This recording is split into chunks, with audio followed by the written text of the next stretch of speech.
దేవుని వాక్యం చదువుకుందాం. యోహాను సువార్త 14వ అధ్యాయం 16వ వచన భాగాన్ని చదువుకుందాం. నేను తండ్రిని వేడుకొందును, మీ యొద్ద ఎల్లప్పుడూ నుండుటకై ఆయన వేరొక ఆదరణకర్తను అనగా సత్యస్వరూపియగు ఆత్మను మీకు అనుగ్రహించును. ప్రియమైన దేవుని బిడ్డలారా, మీ అందరికీ ప్రభు పేరిట వందనాలు. అపోస్తలుడైన పౌలు తిమోతికి రాసిన మొదటి పత్రిక 6వ అధ్యాయము 20వ వచనాన్ని మనకి బోధిస్తున్నాడు.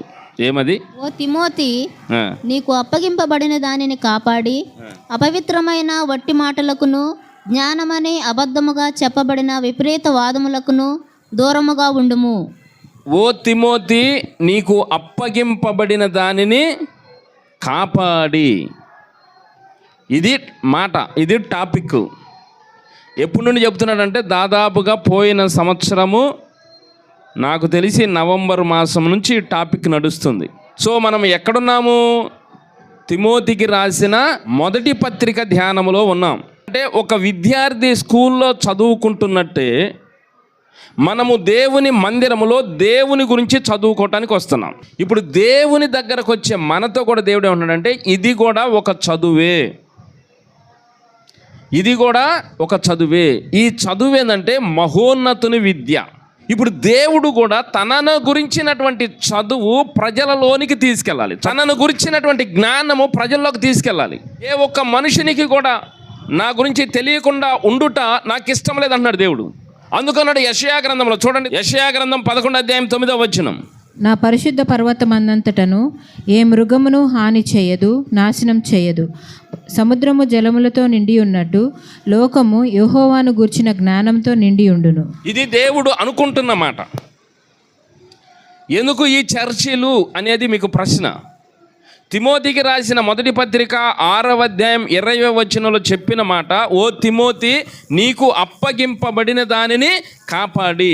దేవుడు ఏమి అప్పచెప్పాడు అనే దాని గురించి ఇది టాపిక్. ఈ అంశం మీద నడుస్తుంది. ఈ అంశం మీద నడిచేటప్పుడు యెరూషలేము దగ్గరికి వెళ్ళాడు దేవుడు. యెరూషలేమునకు దేవుడు పని అప్పచెప్పాడు అని. ఆ యెరూషలేమును ఎందుకు అప్పచెప్పాడంటే దేవుని మందిరము, దేవుని గురించిన జ్ఞానము, దేవుని పరిపాలన. 2 యెరూషలేములు ఏమున్నాయని చెప్పాను? 1 దేవుని గురించిన జ్ఞానము, 2 పరిపాలన. ఈ యెరూషలేమును గురించి చెబుతూ దేవుడు ఎక్కడికి వెళ్ళాడంటే ఏదేను తోట కాడికి వెళ్ళాడు. మీకు గుర్తుందా? ఏదేను తోటలో ఆదాము దగ్గరికి వెళ్ళాడు. ప్రతి చల్లపూట ఆదాము దగ్గరికి దేవుడు వచ్చి మాట్లాడేవాడు. ఆ ఏదేను తోట కాడ నుంచి ఎక్కడికి వచ్చాడంటే షారోను పొలం కాడికి వచ్చాడు, పరమగీతం. ఇప్పుడు ఇదంతా ఏంటి మీరు చెప్పండి? ఏదేను తోట ఏంటి, షారోను పొలం ఏంటి, యెరూషలేము ఏంటి, దేవుని సంఘం ఏంటి? మీరు వీడియోలు చూస్తే ఉంటుంది. మానవుని జీవన విధానంలో ఆధ్యాత్మిక కేంద్రాలు. స్తోత్రం. ఆధ్యాత్మిక కేంద్రాలు అంటే ఏంటి? స్వామికి దేవుడి దగ్గరికి వెళ్ళాలి, దేవుడి దగ్గరికి ఏదో ఒక మొక్కు చేర్చుకోవాలి, దేవుడికి ఏదో ఒకటి ఇచ్చేసి మనకు కావలసినవన్నీ కోరుకొచ్చుకోవాలి. ఇది కాదు. మందిరానికి వచ్చే వాళ్ళకు కూడా ఇదే బాణి ఏర్పడిపోయింది. మందిరానికి వచ్చే వాళ్ళు కూడా ఇదే బాణి ఏం ఏర్పడిపోయిందంటే మందిరానికి వెళ్తే మనకి దేవుడు ఏదో ఒక మేలు చేస్తాడు, మందిరానికి వెళ్తే దేవుడు ఏదో ఒక మేలు చేస్తాడు, మనం ఏదో ఒకటి మొక్కుకోవాలి, ఏదో ఒకటి ఇచ్చి రావాలి. ఇదే మందిరం. కానీ దేవుని ఉద్దేశం అది కాదు. దేవుడు ఎప్పుడు ప్రారంభించాడంటే ఆదిలోనే ప్రారంభించాడు. ఆది కాండములో మనిషిని సృష్టించినట్టే దేవుడు చర్చి కూడా వేశాడు. ఆ చర్చియే ఏదేను తోట. ఆ ఏదేను తోటలో ఏం చెప్పాడంటే ఆదాముకు తన దేవుని గురించిన జ్ఞానమును చెప్పాడు. మీకు చెప్పండి, అకాడమిక్ ఇయర్ అన్నట్టు ఒక సంవత్సరము విద్య ప్రారంభమైంది. జూన్ లేదా జూలై మాసంలో ఆదాము దగ్గరికి దేవుడు వచ్చాడు అనుకుందాం. ఏదేను తోటలో జూను లేదా జూలై మాసం వేసుకోండి. జూలై మాసం నుండి ప్రతిరోజు ఆదాముతో దేవుడు మాట్లాడుతున్నాడు. ఆమె ఏం మాట్లాడుతున్నాడు అంటే పాఠాలు బోధిస్తున్నాడు. ఇలా మీకు అర్థం అవ్వాలి దేవుని వాక్యం. ఇప్పుడు పిల్లలు స్కూల్కి వెళ్తే ప్రతిరోజు పాఠాలు చెప్తారు. అట్లాగే దేవుడు ఆదాము దగ్గరకు వచ్చి ప్రతిరోజు ఆదాముకి పాఠాలు చెప్పాడు. ఏం పాఠాలు చెప్పాడంటే పరలోక సృష్టిని గురించి చెప్పాడు, దేవుని గురించి చెప్పాడు, ఈ విశ్వ సృష్టిని గురించి చెప్పాడు, మనిషి తయారైన విధానం గురించి చెప్పాడు. అసలు ఏంది ఇదంతా మొత్తం చెప్పుకుంటూ వచ్చాడు. ఒక సిలబస్ ఉంటుందా లేదా? ఆ సిలబస్ ప్రకారం దేవుడు చెప్తాడు. మన మందిరం అలాగా అలవాటు చేశాడు. సిలబస్ కావాలి. ఈ సిలబస్ ప్రకారం చెప్పే సంఘాలలో మాత్రమే దేవుని గురించిన సరి అయిన అవగాహన ఉంటుంది. కనుక ఆదాముతో మీకు అర్థం కావడానికి జూలై 1న క్లాసులు స్టార్ట్ అయితే మార్చి ఎండింగ్న ఎగ్జామ్ అనుకోండి. సపోజ్ జూలై 1 నుంచి ఆదాముతో రోజు చల్లపూట చెప్పుకుంటూ వచ్చి పాఠాలు చెప్పుకుంటూ వచ్చాడు. చివరికి వచ్చేటప్పటికి మార్చి ఎండింగ్ ఎగ్జామ్. ఆ ఎగ్జామ్ ఏంటంటే మంచి చెడ్డల తెలివించు చెట్టు జోలికి, అది కండిషన్. ఇంత సమయము దేవుడు చెప్పిన పాఠాలను, ఇంత సమయము దేవుడిచ్చిన ఆదరణను ఆదాము గాలికి వదిలేశాడు. గాలికి వదిలేయటం వల్ల ఆ మంచి చెడ్డల తెలివిని చెట్టు జోలికి వెళ్ళాడు. జోలికి వెళ్తూ ఆదాములో మైండ్ సెట్ ఏంటంటే, ఆ అపవాది ఏమందంటే, ఈ పండు తింటే మీరు చస్తారని మీ దేవుడు చెప్పాడు, కానీ ఈ పండు తింటే మీరు దేవతలు అవుతారు. దేవుడేమో నువ్వు చస్తావు అని చెప్పాడు. ఇప్పుడు నుండే టీచర్స్ ఏం చేస్తారంటే, ఎగ్జామ్ పాయింట్ ఆఫ్ వ్యూలో ప్రతి లెసన్ చెప్పినప్పుడల్లా ఏమంటారంటే, ఎగ్జామ్ పాయింట్ ఆఫ్ వ్యూలో ఈ క్వశ్చన్ వస్తుంది అంటే మీకు ఈ లెసన్లో ఈ క్వశ్చన్లు వచ్చే అవకాశం ఉంది, మీకు పబ్లిక్ ఎగ్జామ్ ఉంది, ఆ పరీక్షల్లో ఈ ప్రశ్నలు వచ్చే అవకాశం ఉందని ఇప్పుడు నుండే ప్రిపేర్ చేస్తున్నారు. దేవుడు కూడా ఆదాముకు లెసన్ చెప్పే ప్రతిసారి కూడా ఇలాంటి పరిస్థితి ఒకటి వచ్చిద్ది, ఈ శోధన వచ్చిద్ది, ఇందులో జాగ్రత్తగా ఉండని ఆదాముకు చెప్పాడు. మొదటి ఆధ్యాత్మిక కేంద్రం ఏదెను తోట. ఏదెను తోటలో బోధకుడు ఎవరంటే తండ్రి అయిన దేవుడు, స్తోత్రం. మాస్టర్ ఎవరంటే తండ్రి అయిన దేవుడు, హల్లెలూయా. విద్యార్థి ఎవరంటే ఆదాము. అన్నీ విన్నట్టే ఉన్నాడు, అన్నీ నేర్చుకున్నట్టే ఉన్నాడు, అన్నిటికీ సమ్మతం తెలిపినట్టే ఉన్నాడు. నీ చిత్తం నేను కావాలంటే పరీక్ష పెట్టుకో, నేను నెగ్గపోతే అప్పుడు చూడు అన్నట్టుగా ఉన్నాడు. తీరా వచ్చేటప్పటికి ఏమైపోయాడు? తీరా వచ్చేటప్పటికి ఇప్పుడు ఆదాము ఒక్కడు ఫెయిల్ అవ్వటం వల్ల జరిగిన నష్టం ఏంటంటే, యావత్ మానవాళి లాస్ అయిపోయింది. యావత్ మానవాళి. ఇప్పుడు మానవాళ్ళంతా ఎవరంటే ఆయన కుటుంబం, ఆదాము కుటుంబం. ఆదాము తప్పు చేయబట్టి ఆదాము కుటుంబం అంతా దారి తప్పిపోయింది. ఇప్పుడు దేవుడు ఆదాము పోగొట్టుకున్నాడు, ఆయన ద్వారా వచ్చిన మనుషులందరూ పోగొట్టుకున్నారు. నాకెందుకులే అనుకోలేదు దేవుడు. నేను ఇంత కష్టపడి ఇన్ని సంవత్సరాలు ఆదాముకి చెప్పినా, మనం అర్థం కావడానికి ఒక సంవత్సరం అన్నాం, కానీ ఎన్నో సంవత్సరాలు, ఇన్ని సంవత్సరాలు చెప్పినా ఆదాము నా మాట వినకుండా మళ్ళీ నా మీద తిరగబడ్డాడు. నేనేమో చస్తావు అని చెప్తే అపవాది ఏమంది, నువ్వు దేవతలు అవుతావు. అప్పుడు ఆదాము పండు తిన్నాడంటే ఆదాముకు ఉద్దేశం ఏంటంటే, దేవుడు నన్ను మోసగించాడు, దేవుడు నాతో అబద్ధం ఆడాడు, లేకపోతే నా దేవుడు ఇంత నా కోసం ఇదంతా చేశాడు, నా దేవుడు నన్ను సృష్టించాడు, నా దేవుడు ప్రతిరోజు నాతో మాట్లాడాడు, ప్రతిదాని గురించి వివరంగా చెప్పాడు. వినండి ప్రియులరా, చర్చిలో వాక్యం చెప్తుంటే మీరు శ్రద్ధగా వినాలి. ఇదంతా ఏంటంటే మనిషి చెప్పట్లేదు, దేవుడే నీకు చెప్తున్నాడు. దేవుడు నీకు ఎందుకు చెప్తున్నాడంటే, ఇదిగో ఆదాముకి టెస్టింగ్ ఉన్నట్టే నీకు టెస్టింగ్ ఉంటుంది. ఆ టెస్టింగ్ అప్పుడు నువ్వు క్వాలిఫై అయితే నీకు జీవఫలం ఇస్తా. సింపుల్. నువ్వు ఆ జీవఫలం తింటే నిరంతరం బతుకుతావు, అంతే. నువ్వు ఆ జీవఫలం తింటే నిరంతరము బతుకుతావు. కాబట్టి జీవఫలం తినాలి అంటే ఇక్కడ నుండి నేను చెప్పే ప్రతి లెసన్, ప్రతి పాఠం నువ్వు జాగ్రత్తగా వినాలి, జాగ్రత్తగా నేర్చుకోవాలి, జాగ్రత్తగా ప్రిపేర్ అవ్వాలి. ఆదాము తప్పు చేశాడు, ఆదాము నుండి మనుషులందరూ నష్టపోయారు. దేవుడు వదిలిపెట్టలా, స్తోత్రం కలుగును గాక. దేవుడు వదిలిపెట్టకుండా ఏం చేశాడంటే మళ్ళీ యెరూషలేమును కోరుకున్నాడు. అబ్రహాము కాలంలో ఆధ్యాత్మిక కేంద్రంగా ఉండాలని దేవుడు మళ్ళీ దేన్ని కోరుకున్నాడు? మోరియా పర్వతమును కోరుకున్నాడు దేవుడు. దాన్ని సంపాదించడానికి దేవుడికి 1000 సంవత్సరాలు పట్టింది. ఎట్టకేలకు సంపాదించినాక అది ఆధ్యాత్మిక కేంద్రం. అందుకే మీకు చెప్పండి, మోషే సేనాయి పర్వతం మీద ఉన్నప్పుడు ప్రత్యక్ష గుడారం ఏమని చెప్పాడు దేవుడు. ప్రత్యక్ష గుడారం ఏంటి? ఇది ఆధ్యాత్మిక కేంద్రమే, ఇది పాఠశాల, ఇది మహోన్నత విద్యాలయం. ఇక్కడ ఏముంది ప్రత్యక్ష గుడారంలో చెప్పండి? దేవుని మందసం ఉంది. మందసములు ఏముంది? ఆజ్ఞలు ఉన్నాయా లేవా? ఆజ్ఞలను ఎవరు చెప్పారు? దేవుడు చెప్పాడు. ఆజ్ఞలను దేవుడు రాసి ఇచ్చాడు. ఇప్పుడు మోషేకి ఏం చెప్పాడంటే, ఈ ఆజ్ఞలను నా బిడ్డలకు నువ్వు చదివి, అది పాయింట్. ఆజ్ఞలను నువ్వేం చేయాలా? చదివి వినిపించాలి, ధర్మశాస్త్రమును బోధించాలి. అదే మాట ద్వితీయోపదేశ కాండముకు వచ్చినాక దేవుడు అన్నాడు, నీ నుదుట బాసికమలే కట్టుకోమన్నాడు. నీ నుదుట బాసికమలే కట్టుకో అంటే ఏం చెప్తున్నాను? పిల్లలు పాఠాలు చదువుకున్నట్టే ప్రార్థనకు వచ్చే మనము దేవుని గురించిన జ్ఞానమును చదువుకోవాలి. స్తోత్రం. ఎందుకు చదువుకోవాలని అంటే పిల్లలకి ఫైనల్ ఎగ్జామ్ ఉన్నట్టే మనుషులమైన మనకి కూడా ఫైనల్ ఎగ్జామ్ ఉంది. ఆ ఫైనల్ ఎగ్జామ్లో మనము క్వాలిఫై అయితే మనకి జీవ ఫలం ఇస్తాడు. పిల్లవాడు ఫైనల్ ఎగ్జామ్లో పాస్ అయితే నెక్స్ట్ క్లాస్కి వెళ్తాడు.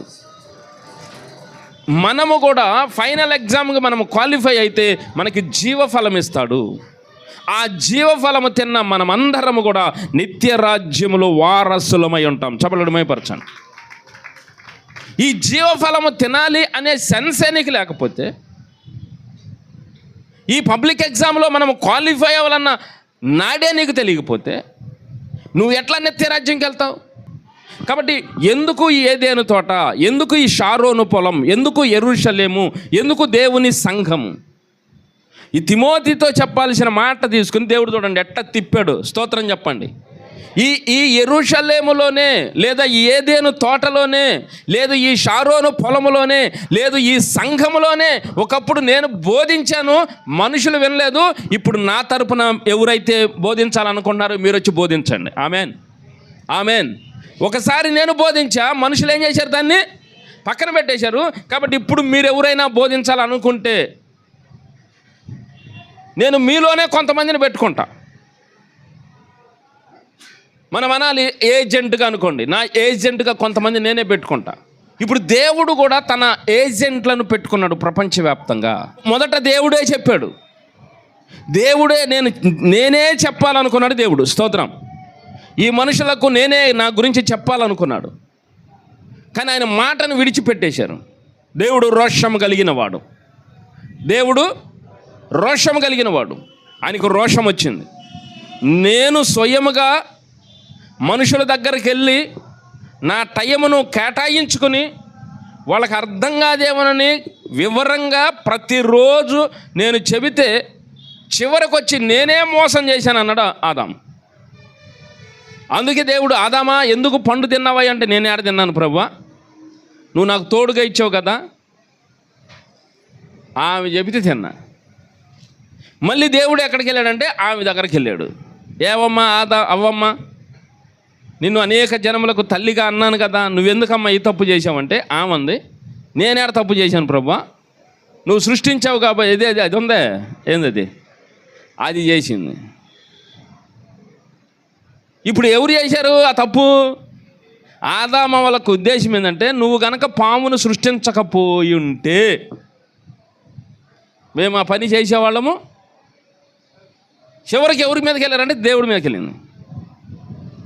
దేవుని విద్యను మనము చదువుకోకపోతే, నీవు లెసన్స్ నేర్చుకోవాలన్న కాంక్ష, ఆ పట్టు, ఆ ఆకాంక్ష నీకు లేని కారణము చేత నీ అశ్రద్ధ వల్ల ఎంత నష్టం వచ్చింది ప్రియులారా. ఎంత నష్టం వచ్చిందంటే, దేవుడే స్వయముగా చెబితే అది వినకపోబట్టి దేవుడు సైలెంట్ అయిపోయాడు. ఆదాము దగ్గర నుండి అబ్రాహాము దాకా సైలెంట్గా ఉన్నాడు దేవుడు. మళ్ళీ ఆధ్యాత్మిక సెంటర్ ఓపెన్ చేయాలి దేవుడు. నీ కోసమే ఆధ్యాత్మిక సెంటర్ ప్రారంభించి ఆయనే మూసేసేటట్టు చేశాడు మనిషి.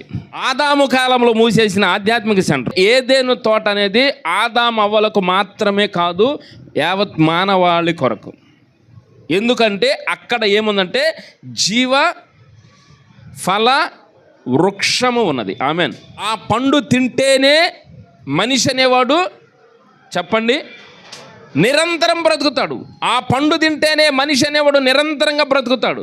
కాబట్టి పుట్టిన ప్రతి మనుషుడు కూడా నిరంతరంగా బ్రతకాలి. అందుకు ఏదేను తోట, ఆ ఏదేను తోటను లాస్ చేసుకున్నాడు ఆదాము.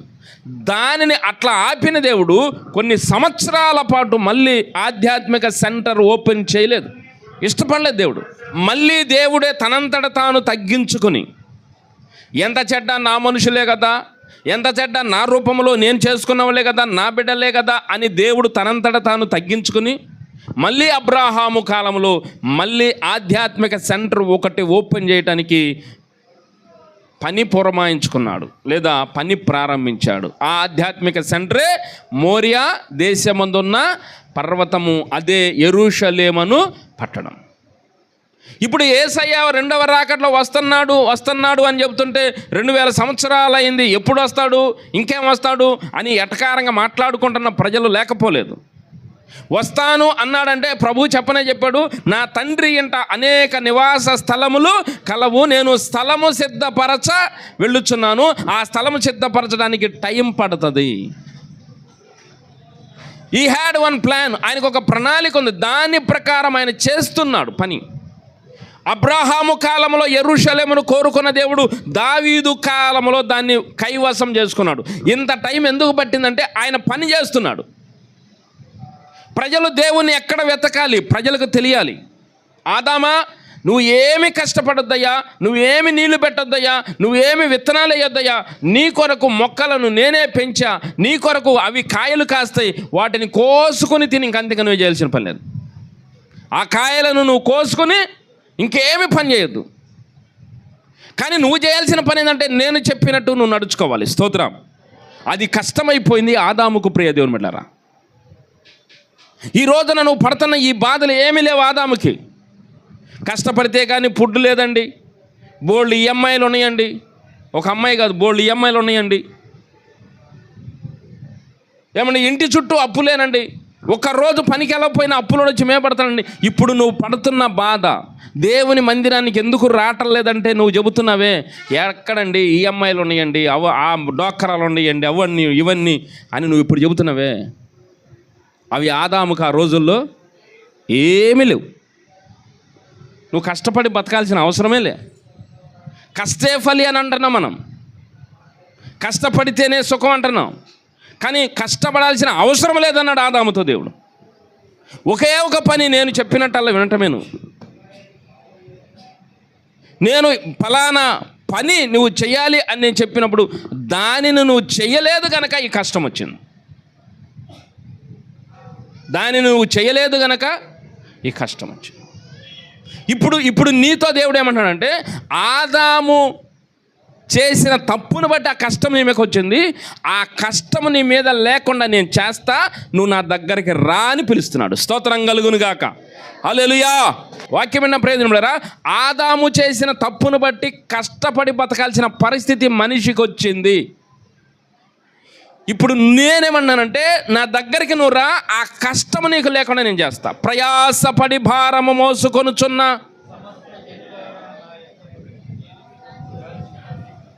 మీరు నా దగ్గరికి వస్తూ ఉంటే నేను మీకు విశ్రాంతిని కలుగజేస్తా. మీరు నా దగ్గరికి వస్తూ ఉంటే మీ అప్పుల భారము తొలగిపోతుంది.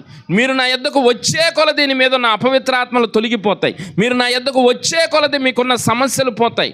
నా యొద్దకు వచ్చే కొలది మీ రోగాలు తగ్గుతాయి. నా యొద్దకు వచ్చే కొలది నేను మీకు సమాధానమునిస్తా. నువ్వు నా వైపు అడుగులు వేసే కొలది నేను నిన్ను ఆశీర్వదిస్తా. స్తోత్రం. 127వ కీర్తన 127:2. మీరు వేకువనే లేచి చాలా రాత్రి అయిన తరువాత పండుకొనుచు కష్టార్జితమైన ఆహారం తినుచు నుండుట వ్యర్థమే. తన ప్రియులు నిద్రించుచుండగా ఆయన వారికి ఇచ్చుచున్నాడు. నేను బాగా కష్టపడతానండి, ఉదయాన్నే లేస్తానండి, రాత్రి దాకా కష్టపడి సంపాదించుకుంటానండి అని అందరు చెప్పుకుంటాం. ఇందులో ఎంత మోసం చేస్తాం, ఇందులో ఎన్ని దొంగతనాలు చేస్తాం, ఒకళ్ళని అన్యాయంగా సంపాదించుకుంటాం. ఇప్పుడు ఏమన్నామంటే, మా కష్టార్జితం మేము తింటున్నామండి. వినండి మాటలు. మా కష్టార్జితం ఏం తింటాం, మేము ఎవడు సొమ్ము తింటలా. మేము వేకువన లేచి రాత్రి చాలా పొద్దుపోయిందాక కష్టపడి సంపాదించుకుంటున్నాం అని మీరు చెప్పుకుంటున్నారే, ఆ మాట వ్యర్థము అంటున్నాడు దేవుడు. స్తోత్రం. అసలు నీ తిండి కష్టపడి సంపాదించుకోమని ఎవరు చెప్పారు నీకు అన్నాడు దేవుడు. నీ తిండిని నువ్వు కష్టపడి ఎందుకు సంపాదించుకోవాల్సి వచ్చింది? ఏమైనా చేయండి చెప్తున్నా కదా.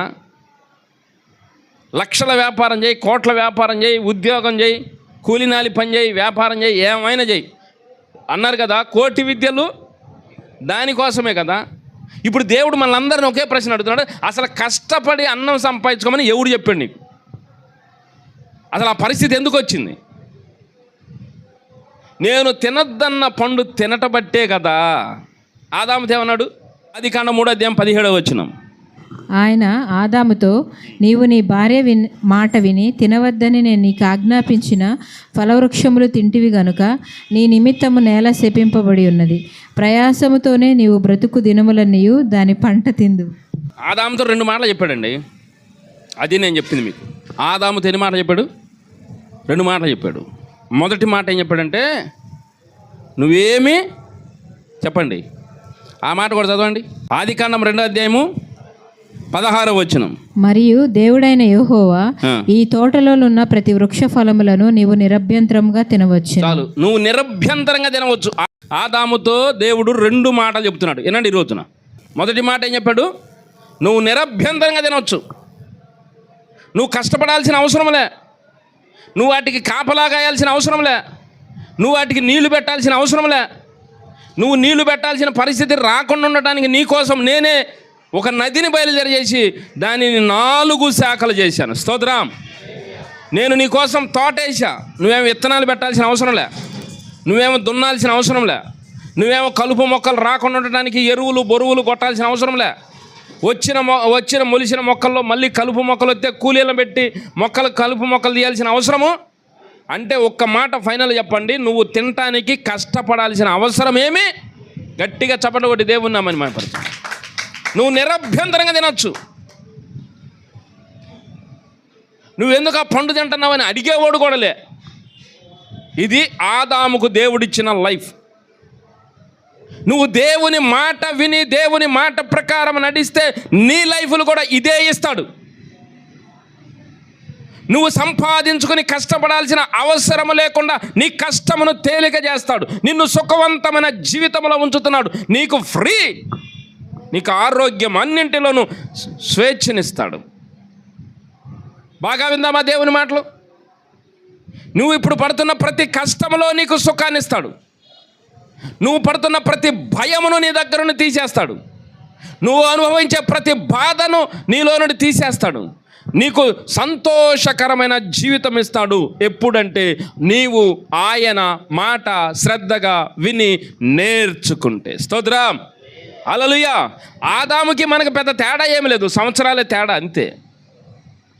4000 సంవత్సరాల క్రితం ఉన్నాడు అంతే, దర్శాలు. ఆయన అప్పుడు ఉన్నాడు, ఇప్పుడు మనం ఉన్నాం అంతే. ఆదాముకి ఏ మాట అయితే దేవుడు చెప్పాడో అదే మాట మనకిప్పుడు చెప్తున్నాడు. ఆదాముకి అన్నాడు, ఈ పండ్లు నిరభ్యంతరంగా తినవచ్చు. ఎప్పటిదాకా? నువ్వు నా మాట వినేదాకా. ఎప్పటిదాకా? నేను చేయొద్దన్న పని చేయకుండా ఉన్నంత వరకు నీకు ఫ్రీ. ఒకసారి ఆలోచన చేయండి. నువ్వు దేవుని మాట ప్రకారం నడుచుకుని జీవించండి. మీకు కష్టం అనేది తెలియకుండా దేవుడు పెంచుతాడు. నువ్వు కష్టపడతాం ఆయనకి ఇష్టం లేదు ప్రియులరా, అది పాయింట్. ఒకడేమో కష్టపడి సంపాదించుకున్నాడు, ఒకడేమో మోసం చేసి సంపాదించుకుంటున్నాడు, ఒకడేమో దుర్వ్యాపారం చేసి సంపాదిస్తున్నాడు, ఒకడేమో అక్రమంగా వడ్డీలకి ఇచ్చి సంపాదిస్తున్నాడు. నాకింత తొందర అని చెప్పుకుంటున్నారు, నేను ఇంత సంపాదించాను అంటున్నారు. డబ్బును బట్టి సమాజంలో విలువ వచ్చింది అనుకుంటే భ్రమ. నీ వాల్యూస్ ఏంటంటే నీ విలువైన నిర్ణయాలు, నీ అమూల్యమైనటువంటి జీవితం, నీ నడవడిక, నీ యొక్క విధి విధానం, నీ యొక్క మంచితనం, దీనిని బట్టి సమాజంలో ఎప్పటికీ చెరగని ముద్ర నీకు ఉంటుంది. డబ్బు ఈరోజు ఉండదు, రేపు పోయింది. కూడబెడతావు, అన్యాయం చేసి అక్రమం చేసి కూడబెడతావు, ఎవడో కేసు పెడతాడు, పోలీసు మొత్తం దారాదత్తం చేయాలి. లేదా చూస్తూ ఏదో ఒక కడుపులో గడ్డ పెడతాడు దేవుడు, అయిపోయా. సత్తావో బతుకుతావో తెలియక మొక్కులు అప్పుడు దేవుడికి మొక్కుతాం. ఆ పరిస్థితి రాకుండా ఈరోజు నాకు కొంచెం చాలు అనుకుంటే ఎంత బాగుంటుంది. నీతితో కూడినది, చెప్పండి నాకు, నీతితో కూడినది కొంచెమే చాలు, స్తోత్రం కలుగును గాక. ఆరాటపడి మొత్తం సంపాదించుకోవాలంటే ప్రభు చెప్పాడు, ఒకడు లోకమును సంపాదించుకోవాలని పరుగులు తీసి చివరికి తన ప్రాణమును కోల్పోతే ఏమి లాభం అన్నాడు దేవుడు. లోకమును సంపాదించుకోవాలని పరిగెడుతున్నావు, డబ్బు సంపాదించుకోవాలని పరిగెడుతున్నావు. ఈ లోకంలో ఉన్నంతవరకు డబ్బులు అవసరమే, కానీ లిమిటెడ్. ఏ టయానికి ఏం చేయాలనేది నువ్వు నిర్ణయించుకోవాలా. అది ఎవరు చెప్తారంటే ఆధ్యాత్మిక కేంద్రాల్లో చెప్తాడు. అబ్బాయి, తిండే కాదు, చదువే కాదు, సంపాదనే కాదు, ఇవన్నీ కావాలంటే నువ్వు బాగుండాలి. నువ్వు బాగుండేట్టు చేయగలిగింది దేవాది దేవుడు ఒక్కడే.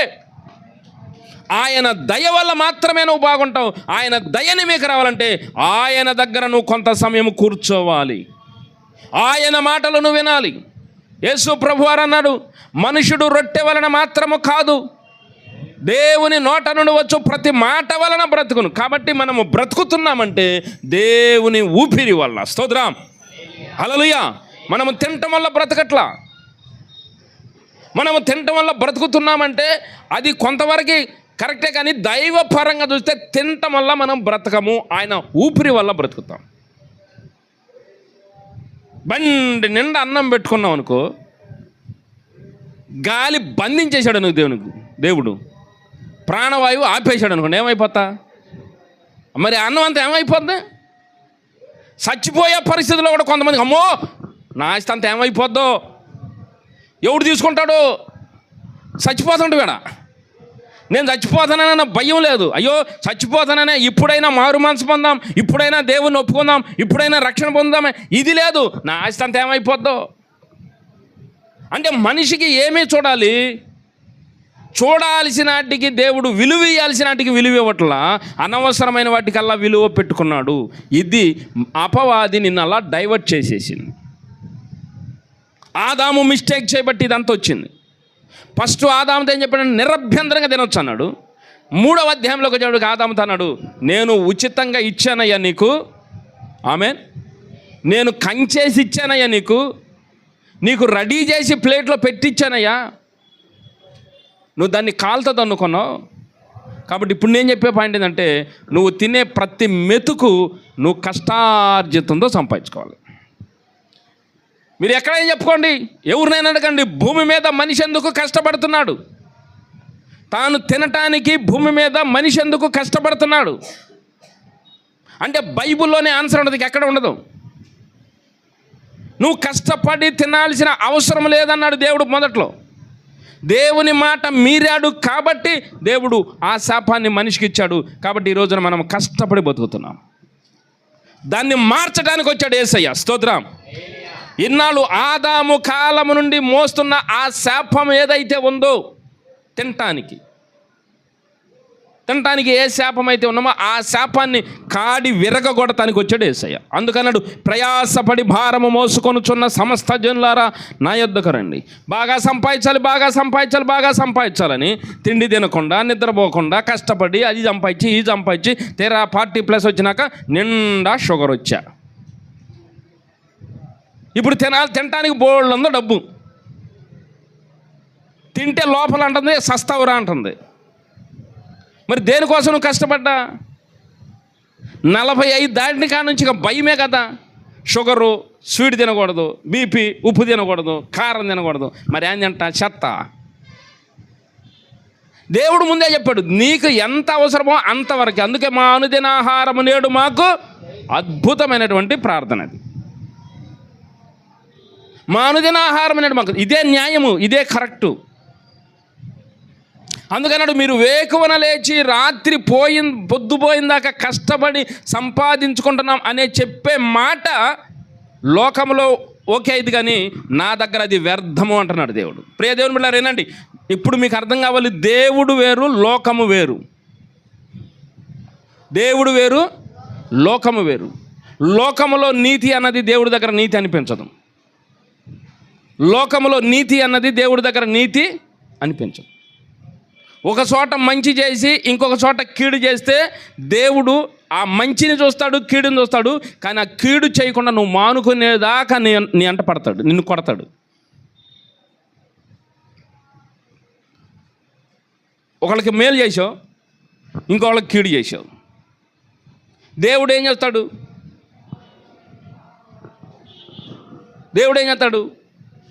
ఆ కీడు మానుకునేదాకా నిన్ను వదిలిపెట్టడు. ఆ కీడు అనేది అసలు నీలో ఉండకుండా తుంచేస్తాడు. అది దేవుడు చెప్పే పాఠాలు. మరి ఆ పాఠాలు నేర్చుకోవడానికి నువ్వు ఇష్టపడితే దేవుని సన్నిధిలో సమ్ముఖము తెలుపు. మందిరానికి వెళ్ళామన్నట్టు ఉండమాకండి. స్తోత్రం కలుగును గాక. హల్లెలూయా. మేము మందిరానికి వచ్చాం వెళ్ళాం అన్నట్టు ఉండమాకండి. మందిరంలో మేలు చేశాడు, మందిరంలో స్వస్థతలు ఇచ్చాడు, ఓకే, ఇవన్నీ ఇవ్వటానికి ఆయన రెడీగా ఉన్నాడు. వీటికంటే శ్రేష్టమైన జీవితం నేను ఇస్తా. ఇప్పుడు నీకు కష్టం వచ్చింది, ఎక్కడికి వెళ్ళాలి నువ్వు? దేవుడి దగ్గరికే రావాలి. నీకు ఏదన్నా రోగం వచ్చింది, ఎక్కడికి వెళ్ళాలి నువ్వు? దేవుడి దగ్గరికే రావాలి. నీకు ఏదన్నా భయం వేసింది, ఎక్కడికి వెళ్ళాలి నువ్వు? దేవుడి దగ్గరికి రావాలి. ఇవన్నీ నేనే ఇస్తాను నీకు, నిన్ను ఫ్రీ చేస్తాను నీటిలో. కానీ దీనికంటే శ్రేష్టమైనది నా దగ్గర ఉంది. స్తోత్రం. ఈ శ్రేష్టమైన దాని గురించి చెప్పటానికే నేను మీకు స్పిరిచువల్ సెంటర్స్, ఆధ్యాత్మిక కేంద్రాలు, అవే సంఘము. స్తోత్రం కలుగును గాక. కాబట్టి దేవుడు ముందు ఫోకస్ దేని మీద పెట్టాడంటే ఆధ్యాత్మిక కేంద్రాలు ఏర్పరచాలి. వినండి ఈ మాట. నా ప్రజలు నా జ్ఞానంతో నింపబడి ఉండాలి, అది దేవుని యొక్క కాంక్ష. సముద్రము జలముతో నిండి ఉన్నట్టు లోకము యెహోవాను గూర్చిన జ్ఞానముతో నదులలో నీరైనా చెప్పండి ఎండిపోవాల్సిందే. కానీ సముద్రంలో నీరు సత్యమే. మనం సముద్రంలో నీరు ఎండిందంటే మనిషి అనే భూమి మీద ఉండనే ఉండదు. సముద్రంలో నీరు ఎట్లా ఎండదో నీలో దేవుని గురించిన జ్ఞానం అలా ఎండిపోదు. అంటే దేవుని యొక్క ఉద్దేశం ఏంటంటే, ఒక మనిషిని సపోజ్ రాజు బ్రదర్ నిలబెట్టాడు అనుకోండి. రాజు నీ పట్ల నా ఆలోచన ఏంటంటే, అయ్యా నా గురించిన జ్ఞానము నీకు ఫుల్ఫిల్గా ఉండాలి. చిటికల వరస అంటామే మనం. అక్షరమాల చెప్పాలంటే చిటికల వరస. అట్లా నా గురించి నీ నాలుక ఉండాలి. ఒక రాజు అనే కాదు, అందరి గురించి, భూమి మీద ఉన్న మనుషులందరి గురించి దేవుని యొక్క ఉద్దేశం అది. నా గురించిన జ్ఞానము నీకు ఎట్లా ఉండాలంటే, నిద్రపోయి లేపడిగినా నువ్వు టక్మని చెప్పగలగాల. స్తోత్రం కలుగును గాక. అందుకు నేను నీకు వారం వెంబడి వారము సంవత్సరాల తరబడి నా వాక్యమును నీకు బోధించేది. అర్థమవుతుంది దేవుని మాట? అలా చెప్పండి. ఇది పెట్టుకుంది. దీనికోసం దేవుడు కదిలిన ఫస్ట్ ఏంటంటే ఆధ్యాత్మిక కేంద్రాలు పెట్టాడు. ఏదేను తోట, యెరూషలేము, షారోను పొలము, సంఘము. ఇంకా దేవుడు ఏమన్నా పాఠాలు నేర్పితే తర్వాత చూద్దాం. ఇప్పటికి మన ముందు తీసుకొచ్చాడు. ఇంకా ప్రకటన గ్రంథంకి వెళ్తే దీపస్తంభం అని పోల్చాడు. ఇవన్నీ సంఘము. ఇవన్నీ అని చెప్పండి ఆధ్యాత్మిక సెంటర్స్. ఇది ఒక పని. ఆధ్యాత్మిక కేంద్రాలు ఉండాలి. మోషేకు చెప్పాడు సీనాయి పర్వతం మీద ప్రత్యక్షపు గుడారం. సరే, ప్రత్యక్ష గుడారం ఎక్కడ ప్రారంభమైంది? సీనాయి పర్వతం దగ్గర ప్రారంభమైంది. అది 7వ మెట్టు. ఇజ్రాయెల్ కనాని యాత్రలు ఎన్నో మెట్టు? అది 7వ మెట్టు. సీనాయి పర్వతం మీద నుండి దిగొచ్చినాక మోషే ప్రత్యక్ష గుడారం వేశాడు. జనాలుండే ప్లేసులో ప్రత్యక్ష గుడారం వేపిస్తే 2 రోజుల కంటే ఎక్కువ ఉండలేకపోయాడు దేవుడు ఆ ప్రత్యక్ష గుడారంలో. ఎందుకు? వీళ్ళు మాట్లాడుకునే మాటలు అంత భయంకరంగా ఉన్నాయి. దేవుడు ఉన్నాడన్న భయం కూడా లేదు మనుషులకి. దేవుని మందిరంలో ఉన్నామన్న జ్ఞానం కూడా లేదు. దేవుని మందిరము ఆవరణంలో ఉన్నామన్న జ్ఞానం లేదు. అక్కడే కూర్చుంటారు ఊర్లో ప్రజలు, దేవుని మందిరం కాడే కూర్చొని భయంకరమైన మాటలు మాట్లాడుకుంటారు. ఏడున్నవరా అంటే చర్చి కాడ ఉండరా? సాయంత్రం అయ్యేటప్పుడు కూడా చర్చి కాడకు రావాలి. పొద్దున్నే లేచినాక చర్చి కాడక, చర్చి కాడ కూర్చొని వేప పూల మోకంలో పెట్టుకుని రుద్దుకుంటా బూతులే బూతులు. పాస్టర్ చెప్పే దమ్ము లేదు. ఆడు చెప్పాడా 3వ రోజు ఆడు వెళ్ళిపోవాలి ఊళ్ళో నుంచి. మనం ఎక్కడ కూడుకోవాలి, ఎక్కడ మాట్లాడుకోవాలి, ఈ సెన్స్ లేదు ఇజ్రాయేలులకు. కనుక కావాలని ప్రత్యక్ష గుడారం వేయించిన దేవుడే మళ్ళీ ఆ ప్రత్యక్ష గుడారం తీసేయమన్నాడు మోషేతో. ఎక్కుతుందా ఏమన్నా? స్తోత్రం చెప్పండి. హల్లెలూయా. ఎక్కుతుందా? హల్లెలూయా. దేవుడే ఏమన్నాడు ప్రత్యక్ష గుడారం. నేనే వచ్చి ప్రజలతో మాట్లాడతానన్నాడు. ప్రత్యక్ష గుడారం వేసిన 2 రోజులకే వచ్చాడు మోషే దగ్గరికి. మోషే, ఇక్కడ లాభం లేదయ్యా, వీళ్ళ దగ్గర నేను ఉండలేను. ఎందుకు? అన్ని బూతులే, అన్ని అబద్ధాలే, అన్ని మోసాలే. భార్య భర్తను మోసం చేయటం, భర్త భార్యను మోసం చేయటం, పిల్లల తల్లిదండ్రులు మోసం చేయటం, మోసం మోసం మోసం. మనకేమో పై అందం కనపడుతుంది, దేవుడికేమో హృదయం కనపడుతున్నాయి. కాబట్టి దేవుడు అన్నాడు, ఓరి బాబు నేను అసలు ఇక్కడ ఉండలేనురా నాయన, నన్ను గత తీసుకెళ్ళి దూరంగా బయట పెట్టన్నాడు. మోషే దేవుడు చెప్పినట్టునే ఆ మందిరం తీసుకెళ్ళి ఊరు బయట వేసాడు. ఏమర్థమవుతుంది? నీకు దగ్గర వాళ్ళని దేవుడు ఆశపడుతూ నీ దగ్గరకు వచ్చే కొలది నువ్వు దూరం పెట్టేస్తున్నావు. నువ్వు దేవుని దూరం పెడతానికి అనేకమైన కారణాలు నువ్వే ఎత్తుకుంటున్నావు ప్రియజనులారా. ఇందులో సంతోషం ఎవరికంటే సాతానికి, నీకు కాదు. అది సాతాను పైనుండి చూస్తున్నాడు, అర్రెర్ర దేవుడు మనిషి దగ్గరికి వెళ్ళిపోతున్నాడు, అర్రెర్ర దేవుడు దగ్గరికి వెళ్ళిపోతున్నాడు, దేవుడి దగ్గరికి వెళ్ళిపోతున్నాడు. ఎట్టా దేవుడిని దూరం చేయాలి అని అనుకుని వెళ్ళిపోయిన వాడు నువ్వేం కంగారు పడమాక సాతానా, నేను ఎప్పుడు నీ పార్టీయే, దేవుడు నా దగ్గరకు వచ్చినా నీకేం కాదు, నువ్వు చూస్తా ఉండు, నన్ను ఎవడు ఆపలేడు, నన్ను నేనే ఆపేసుకుంటాను అంటున్నా. నన్ను ఎవడు ఆపలేడు, నన్ను నేనే ఆపేసుకుంటాను. అట్లా అయిపోతుంది మనుషుల పని. ఆదాము పోగొట్టుకున్నాడు, మళ్ళీ సీనాయి పర్వతం దగ్గర మనుషులు ఇజ్రాయేల్ కూడా ఆ ప్రత్యక్ష గుడారాన్ని తీసేయటం ఇష్టం లేక పాలెమ వెలుపల వేయించాడు. ఆమెన్. ఇప్పుడు ఆ ప్రత్యక్ష గుడారం వారితో నడుస్తుంది. ప్రత్యక్ష గుడారం ఎవరితో నడుస్తుంది? ఇజ్రాయేల్తో నడుస్తుంది. మీకు అర్థం కావాలి, మీకు అంటూ ఒక చర్చి ఉందంటే, మీరు వెళ్ళే ఒక ఆధ్యాత్మిక కేంద్రం ఉందంటే మీతో ఆ మందిరము నడుస్తుంది. మీరు ఎక్కడికి వెళ్తే అక్కడ ఆ మందిరం నడుస్తుంది. అందుకన్నాడు, మందిరము వైపు చేతులెత్తి ప్రార్థన చేస్తే నా మహిమ మందిరము మీద ఉంటుంది. ఆమెన్. ఆ మహిమలో నుండి నేను నీ ప్రార్థన వింటాను. మందిరములో గురించి సొలొమోను భక్తుడితో చెప్పాడు అన్నమాట. ఎవరైనాను జనులు నా పేరు పెట్టబడే జనులు తమ్మును తాము తగ్గించుకుని ఈ మందిరము వైపు తిరిగి ప్రార్థన చేసిన యెడల వారి ప్రార్థన నేను అంగీకరిస్తానని చెప్పాడు. ఆమెన్. ఎవరంటే ఆ మందిరంలోకి వచ్చే వ్యక్తులు. నువ్వు ఆ మందిరంలోకి వచ్చి ఇది దేవుని మందిరం అని నువ్వు నమ్మితే, ఇక్కడ దేవుని జ్ఞానం ఉందని నువ్వు నమ్మితే, ఈ మందిరానికి సంబంధించిన సభ్యుడవు నువ్వైతే, నువ్వు ఎక్కడ ఉన్నా నీతో పాటు ఆ మందిరం నడుస్తుంది. ప్రియదేవుని బిడ్డ, నువ్వు హైదరాబాద్ నుండి మందిరం వైపు చేతులెత్తి ప్రార్థన చేస్తే క్షణంలో వింటాడు. నువ్వు ఎక్కడ ఉండి ప్రార్థన చేసి మందిరం వైపు చేతులెత్తి ప్రార్థన చేస్తే ప్రార్థన వింటాడు. నీకు సులువు చేస్తున్నాడు దేవుడు. ఇజ్రాయేలుతో నడిచింది దేవుని మందిరం దాదాపుగా 6 మాసాలు పైచులుక, లేదా సంవత్సరం పాటు సీనాయి పర్వతం దగ్గర ప్రారంభమైన ప్రత్యక్ష గుడారము కనాను దేశమునకు చేరేంత వరకు మందిరం ఏం చేసింది చెప్పండి? వాళ్ళతో పాటు నడిచింది. మందిరాన్ని మోసారా లేదా? మందసాన్ని మోసారా లేదా? పలకలను మోసారా లేదా? అంటే మందిరం వారితో పాటు ఏం చేస్తుంది? నడుస్తుంది. నీతో పాటు కూడా దేవుని మందిరం నడుస్తుంది. నీ మీద ప్రేమ బిడ్డ, ఇంకేం లేదు దేవుడికి. నిన్ను శిక్షించడం దేవుని ఉద్దేశం కదా. అసలు నిన్ను శిక్షించడం ఆయనకి ఇష్టం లేదు, నిన్ను శపించడం ఇష్టం లేదు, నిన్ను బాధించడం ఆయనకి ఇష్టం లేదు. నీవంటే ఆయనకి ఇష్టం, నిన్ను ఆయన హక్కును చేర్చుకోవాలని, ఎప్పుడు కూడా నీతోనే ఉండాలని ఆయన ఆశ, నీతోనే మాట్లాడాలని ఆశ. నాతో మాట్లాడటం ప్రారంభిస్తే నేను ఎంతసేపు మాట్లాడుతూనే ఉంటాడు దేవుడు. నీతోనైనా నాతోనైనా ఎవరితోనైనా ప్రియ దేవుని బిడ్డ, నీతో మాట్లాడటం ఆయనకి ఇష్టం, నీ దగ్గరుండటం ఆయనకి ఇష్టం, నీతో స్నేహం చేయటం ఆయనకి ఇష్టం. ఎప్పుడు నువ్వే నువ్వే నువ్వే నువ్వే ఆయనకి ఇష్టం. నువ్వేమో ఆయనను దూరం చేసుకుంటున్నావు. నీ నోట బూతులు వస్తే ఆయనకి కష్టం, నీ నోట అబద్ధాలు వస్తే ఆయనకి కష్టం, నీ నోట మోసపూరితమైన మాటలు వస్తే ఆయనకి కష్టం, నువ్వు ఒక మనిషిని హేళన చేస్తే ఆయనకి కష్టం, నువ్వు ఒక టైం సెన్స్ లేకుండా ఉండితే ఆయనకి కష్టం. నిన్ను నీ అంతటా నువ్వే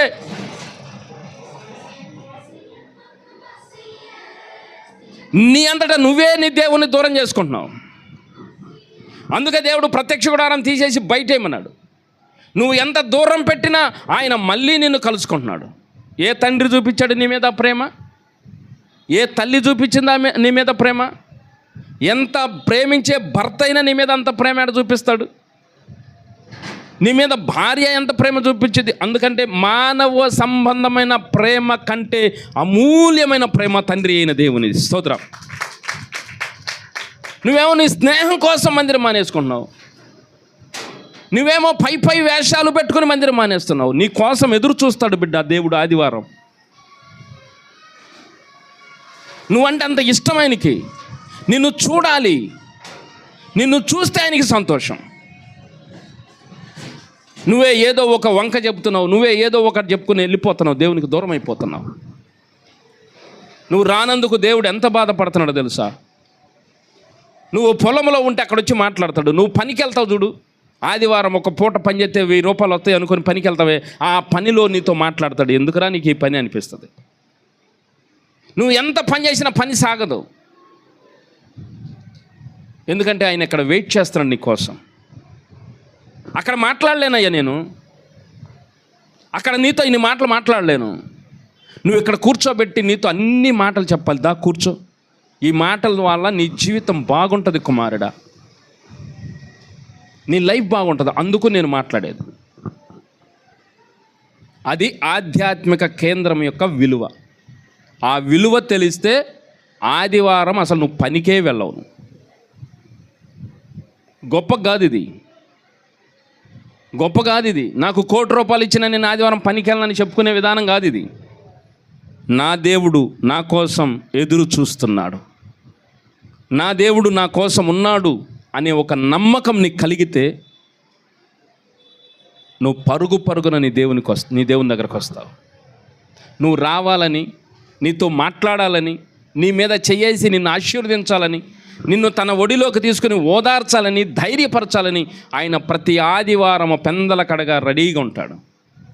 ఆదివారమే ఉంటాడండి అంటే నువ్వు 6 రోజులు నీ పని కోసం కష్టపడాలి కాబట్టి, నువ్వు బతకాలి కాబట్టి దానిలో నిన్ను వదిలేసి ఒక్కరోజు నీతో మాట్లాడతానయ్యా అని పెట్టాడు. నీ సౌలభ్యం కోసమే, అది కూడా నీ సౌలభ్యం కోసమే. ఒక్క ఆదివారం నేను నీతో మాట్లాడతా కుమారుడా. నేను మాట్లాడే ప్రతి మాట నీ నరములలోనికి వెళ్ళిపోతుంది. నేను మాట్లాడే ప్రతి మాట నీ కండరాల్లోనికి వెళ్తుంది, నీ ఎముకల్లోకి వెళ్తుంది, దూసుకొని వెళ్తుంది, చొచ్చుకొని వెళ్తుంది. నీ ఎముకలకు ఆరోగ్యం ఇస్తుంది, నీ ఎముకలకు సత్వం ఇస్తుంది. నీకు ఆరోగ్యం ఇచ్చడమే కాదు, నీ ఆయుష్ను పెంచింది, నీకు మనశ్శాంతినిచ్చింది, నీకు జాయ్ఫుల్ లైఫ్ని ఇస్తుంది. నువ్వంటే ఒక ధైర్యమును నీకు ఇస్తుంది. విలువైన మాట, శ్రేష్టమైన మాట, జీవం కలిగిన మాట. ఆ మాట, ఒక్క మాట నీ చెవిన పడితే చాలు, ఆ మాట నీ చెవిన వేసుకోవటానికి రా కుమారుడా, రా కుమార్తె, నేను సిద్ధముగా ఉన్నానన్నాడు ఆధ్యాత్మిక సెంటర్లో. స్తోత్రం కలుగును గాక. హల్లెలూయా. నువ్వు అడిగితే మందిరం వేయలే దేవుడు, నువ్వు అడిగితే దేవుడు నీతో మాట్లాడతల్లా. నన్ను ప్రేమించి దేవుడు మందిరం వేయించి ఆ మందిరంలో కూర్చున్నాడు ప్రతి మనిషితో మాట్లాడటానికి. ఆత్మ చెప్పుచున్న మాట చెవిగలవాడు వినుగాక. ఆ వినే స్వభావం నీకుంది కాబట్టే నువ్వు వచ్చి మందిరంలో కూర్చున్నావు. ఆ వినే స్వభావం ఇంకా వారికి రాలేదు కాబట్టే వాళ్ళు బయట ఉన్నారు. ఆ వింటున్న నువ్వు ధన్యుడు అంటున్నాడు దేవుడు.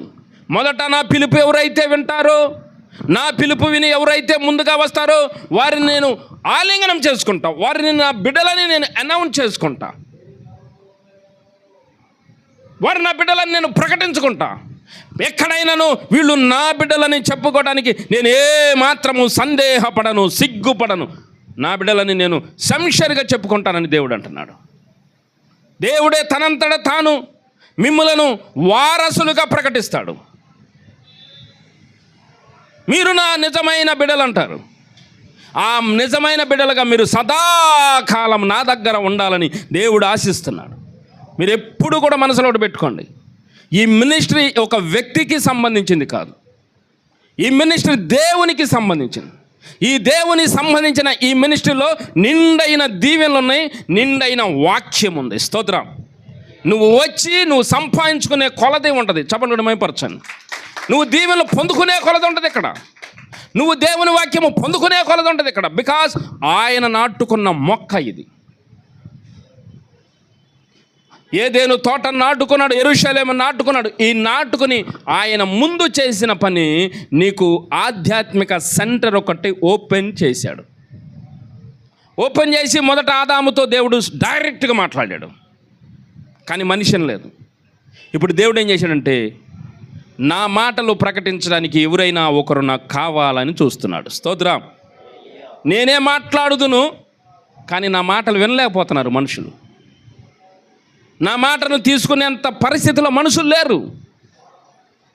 2 నిమిషాలు మనసు లగ్నం చేసినారంటే మూడో నిమిషానికి వచ్చేటప్పటికి అరే అప్పులో ఉన్నారే, అరే స్కూల్ ఫీజు కట్టాలి, అరే ప్లే గ్రౌండ్లో ఆటగాళ్ళు ఉన్నారే, నేను ఈ టైం దాకే మందిరంలో ఉంటానన్నానే, టైం అయిపోతుంది, ఈ ఆలోచనలు వచ్చేస్తాను చూడు. సో దేవుడే ఉన్నాడంటే నేను నీతో మాట్లాడే ఓపికని మాట్లాడితే వినేంత స్థాయి నీకు లేదు, నీకు కోల్పోయావు. నా స్వరమును వినేంత స్థితి మనుషులకు లేదు. కానీ ఆ స్వరం వినగలిగిన ఒక వ్యక్తిని నేను ఏర్పరచుకుంటా. ఆ మనిషికి ముందు నేను ట్రైనింగ్ ఇస్తా, ఆ మనిషిని నేను అన్ని విధాలా రెడీ చేసుకుంటా అని దేవుడు అనుకుని ఒక వ్యక్తిని, ఎవరినో ఒకరిని దేవుడు ఎంపిక చేసుకుని ఆ మనిషిని క్రమబద్ధీకరించుకుని ఒక స్థాయికి తీసుకురావడానికి కొన్ని సంవత్సరాల టైం ఆ మనిషి మీద దేవుడు పెట్టాడు. ఒక మనిషి టీచర్ అవ్వాలంటే ఎన్ని సంవత్సరాలు చదవాలి? ఒక మనిషి టీచర్ అవ్వాలంటే ఎన్ని సంవత్సరాలు చదవాలి? అన్నింటిలోనూ ప్రతిభను కనపరచాలా టీచరు? తీరా ఉద్యోగం వచ్చినాక చదువు చెప్పకపోతే అని చెప్పండి. టీచర్ ఉద్యోగం రాకపోతేనే మాకు ఉద్యోగం రాలేదన్నారు. ఉద్యోగం వచ్చినాక పిల్లలకి సరిగా చదువు చెప్పకపోతే ఏమన్నారు చెప్పండి? దేవుడు కూడా ఒక పాస్టర్ని రెడీ చేసుకుంటున్నాడు ప్రియజనులు. ఆ పాస్టర్ వ్యక్తి కాదు, పాస్టర్ అనే వ్యవస్థ. ఒక పాస్టర్ని రెడీ చేసుకుంటాడు. ఆ పాస్టర్ని రెడీ చేసుకోవడానికి ఆ మనిషి ఉన్న సాధు జంతువా? ఏ మనిషి అయినా ఎవడైనా తొందరగా దేవుడి మాటకు లోబడతాడా? కఠిన హృదయం ఇది, కాఠిన్యంతో నింపబడింది. కొండ లాంటి హృదయం, బండ లాంటి హృదయం. దేన్ని నమ్మం, నమ్మినట్టే ఉంటాం నమ్మం, విన్నట్టే ఉంటాం వినం, చేస్తామని చెబుతాం చెయ్యం. ఏ మనుషుడు అతీతుడు కాడండి. అందరూ మూర్ఖులే, అందరూ మూర్ఖత హృదయం, అందరూ అవిధేయులే, అందరూ అపవిత్రులే. కానీ ఎందుకో ఒక మనిషి మీద దేవుడు ఫోకస్ పెట్టాడు. ఒక మనిషినే ఎందుకు చూశాడంటే ఆ మనిషిలో ఎంత వ్యతిరేకత ఉన్నా, ఆ మనిషిలో ఎంత అవిధేయత ఉన్నా ఎక్కడో లోపల ఉంది. నాకు దేవుడు కావాలన్న తపన, నేను దేవుని బిడ్డగా బతకాలన్న తపన ఎక్కడో ఉంది లోతుల్లో. దాన్ని బయటికి తీసుకురావడానికి దానికోసం సంవత్సరాలు కేటాయిస్తాడు ఆ మనిషి కోసం. ఎట్టొచ్చట పాస్టర్ అయ్యామంటే అటు ఎక్కువ కాలం నిలబడ్డాం. ఎట్టొచ్చట పాస్టర్ అంటే ఎక్కువ కాలం నిలబడదాం. ట్రైనింగ్ అయి బయటకు వచ్చాడంటే పాస్టర్ కాదు. అది దేవుని దగ్గర తర్పిది పొందాలా. స్తోత్రం. దేవుడు నెలగొట్టాల. 40 సంవత్సరాలు పట్టింది మోషే. పట్టిందా లేదా? ఐగుప్తు నుండి వెళ్ళిపోయి ఎక్కడికి వెళ్ళిపోయాడు? మిద్యాను దేశమునకు వెళ్ళినాక ఎన్ని సంవత్సరాలు? 40 సంవత్సరాలు. ఈ 40 సంవత్సరాల్లో దెబ్బలు తగిలి, అవమానాలు పడినాయి. ఎన్ని పడినా ఎందుకు పడుతున్నాయి? ఒరే నేను చెప్పినట్టు వినరా అని దేవుడు ఐగుప్తులో చెప్తే వినకుండా ఈడు సొంత బలంతో వెళ్ళాడు. నేను పాలుగుడ్డు బాగా తాగా, చెస్ట్ బాగా పెంచా, కండలు బాగా పెంచా, కోడితే దెబ్బ చచ్చిపోతాడు. అసలు ఐగుప్తుడు ఎంత నిన్ను ఇబ్బంది పెట్టే నీ ఇంటి నీ పక్కింటి వాళ్ళ విషయంలో కూడా నీకు అంతే కోపం వచ్చేది. కోడితే దెబ్బ చచ్చిపోతాడు. ఆ కాసేపు ఊహించుకుంటా చంపేద్దాం, కొట్టేద్దాం, రక్కేద్దాం అని. మోసే ఊహించుకోవడం లేవు, అంత యాక్షనే. నువ్వేమో ఊహించుకుంటే అక్కడ ఆగిపోయావు. మోసే ఏమో యాక్షన్ తీసుకుని రాయిపెట్టి గుద్దేడు చచ్చిపోయాడు. మరి ఇన్నాళ్ళు నేను చెప్పిన బోధ ఏమైపోయింది? మోసే భౌతిక సంబంధమైన యుద్ధం కాదు ఇది. మేము శరీరానుసారముగా నడుచుకున్నాను, మా యుద్ధోపకరణములు శరీర సంబంధమైనవి కావంటాడు. కొరింథీ 2 పత్రిక 10వ అధ్యాయం 3 కరెక్ట్. మేము శరీరదారులమై నడుచుకొనుచున్నను, శరీర ప్రకారం యుద్ధం చేయము. మా యుద్ధోపకరణములు శరీర సంబంధమైనవి కావు గాని దేవుని ఎదుట దుర్గములను పడద్రోయ జాలినంత బలము కలవై ఉన్నవి. దేవుని ఎదుట దుర్గములు శరీర సంబంధమైన ఆయుధములు కాదు. మోషే దాన్ని అట్లా చూసి ఒక్క దెబ్బతో కొట్టి చంపుదాం అనుకున్నాడు, చంపేశాడు. దేవుడు ఏం చేశాడు? నీకు ఖచ్చితంగా కావాలరా క్లాసా, ఏం భయపడు మాకు, నేను తీసుకుంటా. నీకు ఖచ్చితంగా క్లాస్ నేను తీసుకుంటా. ఎన్ని సంవత్సరాలు పట్టింది? అది ప్రతి మనిషి జీవితంలో ఉంటాయి, గుర్తుపెట్టుకోండి. ప్రతి మనిషి జీవితంలో ఎందుకు ఉంటాయి అంటే ప్రతి మనిషి కూడా దేవుని మాటకు అవిధేయుడే. ప్రతి మనిషి కూడా దేవుని మాటను వినిపించుకునోడే. నీకు దేవుడు ఎక్కువ, లోకం ఎక్కువ అని నీ ముందు పెడితే నీ మనసులో చెప్పిద్ది. నీకు దేవుడు ఎక్కువ, డబ్బు ఎక్కువ. నీకు దేవుడు ఎక్కువ, నీ ఫ్రెండ్స్ ఎక్కువ. నీకు దేవుడు ఎక్కువ, నువ్వు ఇప్పుడు ఏదైతే కావాలని ఎంటపడుతున్నావో అది నీ ముందు తీసుకొచ్చి ఏది ఎక్కువ అని పెడితే ఆ టెస్టింగ్లో తేలిపోతుంది నీ బతుకు. నువ్వు ఎటు బెండ్ అవుతావో అర్థమైపోద్ది. నాకు దేవుడే కావాలి, ఓవరాల్ లుక్. నాకు దేవుడే కావాలి, నాకు దేవుడే కావాలి, నాకు దేవుడే కావాలి అని అరుస్తున్నావు. దేవా నువ్వే, దేవా నువ్వే, దేవా నువ్వే. ఓరి బాబు, వీడికి దేవుడు పిచ్చి తప్ప వేరే పిచ్చి లేదే. సంబంధం చూడటానికి వెళ్ళాం. అబ్బాయి ఏమో ప్రార్థనకి వెళ్తాడు. ఆ అబ్బాయి ఏం పెట్టుకున్నాడంటే నాకు ప్రార్థనకి వెళ్ళి అమ్మాయే కావాలని కూర్చున్నాడు. సరే పెద్దలందరూ ఎట్టో గట్ట పెళ్లి చేసేది ఇటు చెప్పలేడు, పడతాడులే అనుకుని ఒక అమ్మాయిని చూశారు పెళ్ళికి. పెళ్లి చూస్తానికి వెళ్ళినాక, సంబంధం చూస్తానికి వెళ్ళినాక వాళ్ళు ఏం చెప్పారంటే, అమ్మాయి మా అబ్బాయి తెల్లారులెగితే ప్రార్థనకి వెళ్తాడు, ప్రార్థనా పరురాలు కావాలంటున్నాడు అంటే ఆ అమ్మాయి తరపులు అన్నారు, అయ్యా అమ్మాయి కూడా అంతేనయ్యా, తెల్లారులెగితే ప్రార్థనేనయ్యా, అసలు ఇంట్లో ఒక క్షణం ఉండదయ్యా, చర్చికే వెళ్ళిద్దయ్యా. నిజమే కావాలని పెళ్లి చేశా. పెళ్ళి వారం కాకముందే మధ్యలో ఈడక వ్యవహారం చేసేసా అమ్మాయి. ఆ కాసేపు ప్రార్థన అవుట్లుక్ ఎట్టుంటుందంటే ప్రతి మనిషిలో ప్రియులారా వినండి, నాకు దేవుడే కావాలని ఉంది.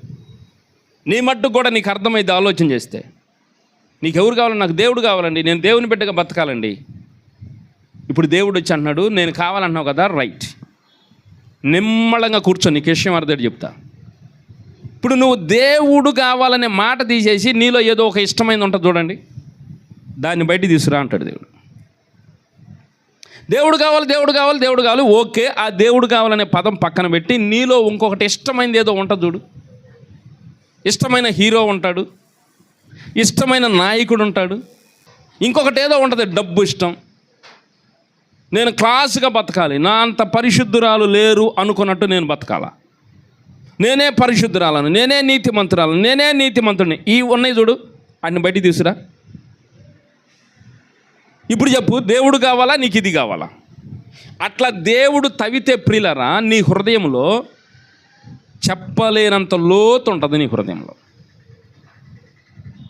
నా ఓన్ ఎక్స్పీరియన్స్ అట్లా తవ్వుకుంటూ వచ్చాడు కాబట్టి కొన్నాళ్ళు ఒప్పుకోవాలా. నేను కావాలా, అది కావాలంటే నా మనసు ఏది కోరుకోవాలి అర్థం కాక కాసేపు నువ్వు కావాలి, కాసేపు అది కావాలన్నా. సరే దేవుడు ఏం చేశాడు, సరే దాన్ని అనుభవించిరా, తర్వాత చూద్దామని పంపించాడు. అది మొదట్లో బాగుంది, తర్వాత దూరం వెళ్ళినాక ఏమైందంటే పందులు మేసే పొట్టుకి ఆశపడి కక్కుర్తికి పడాల్సిన పరిస్థితి ఆ విషయంలో నాకు వచ్చింది. అక్కడ రియలైజ్ అయ్యి, ప్రభువా ఇవేమొద్దు, నువ్వు కావాలి. ప్రసంగి ఎందుకు రాశాడనుకున్నా, సొలొమోను లోకంలో ఉన్న అన్ని చూడటానికి వెళ్ళాడు ఆయన. నువ్వు అన్య స్త్రీలను పెళ్లి చేసుకోవద్దని ఒక కండిషన్ సొలొమోనుకు పెట్టాడు దేవుడు, గుర్తుందా నీకు?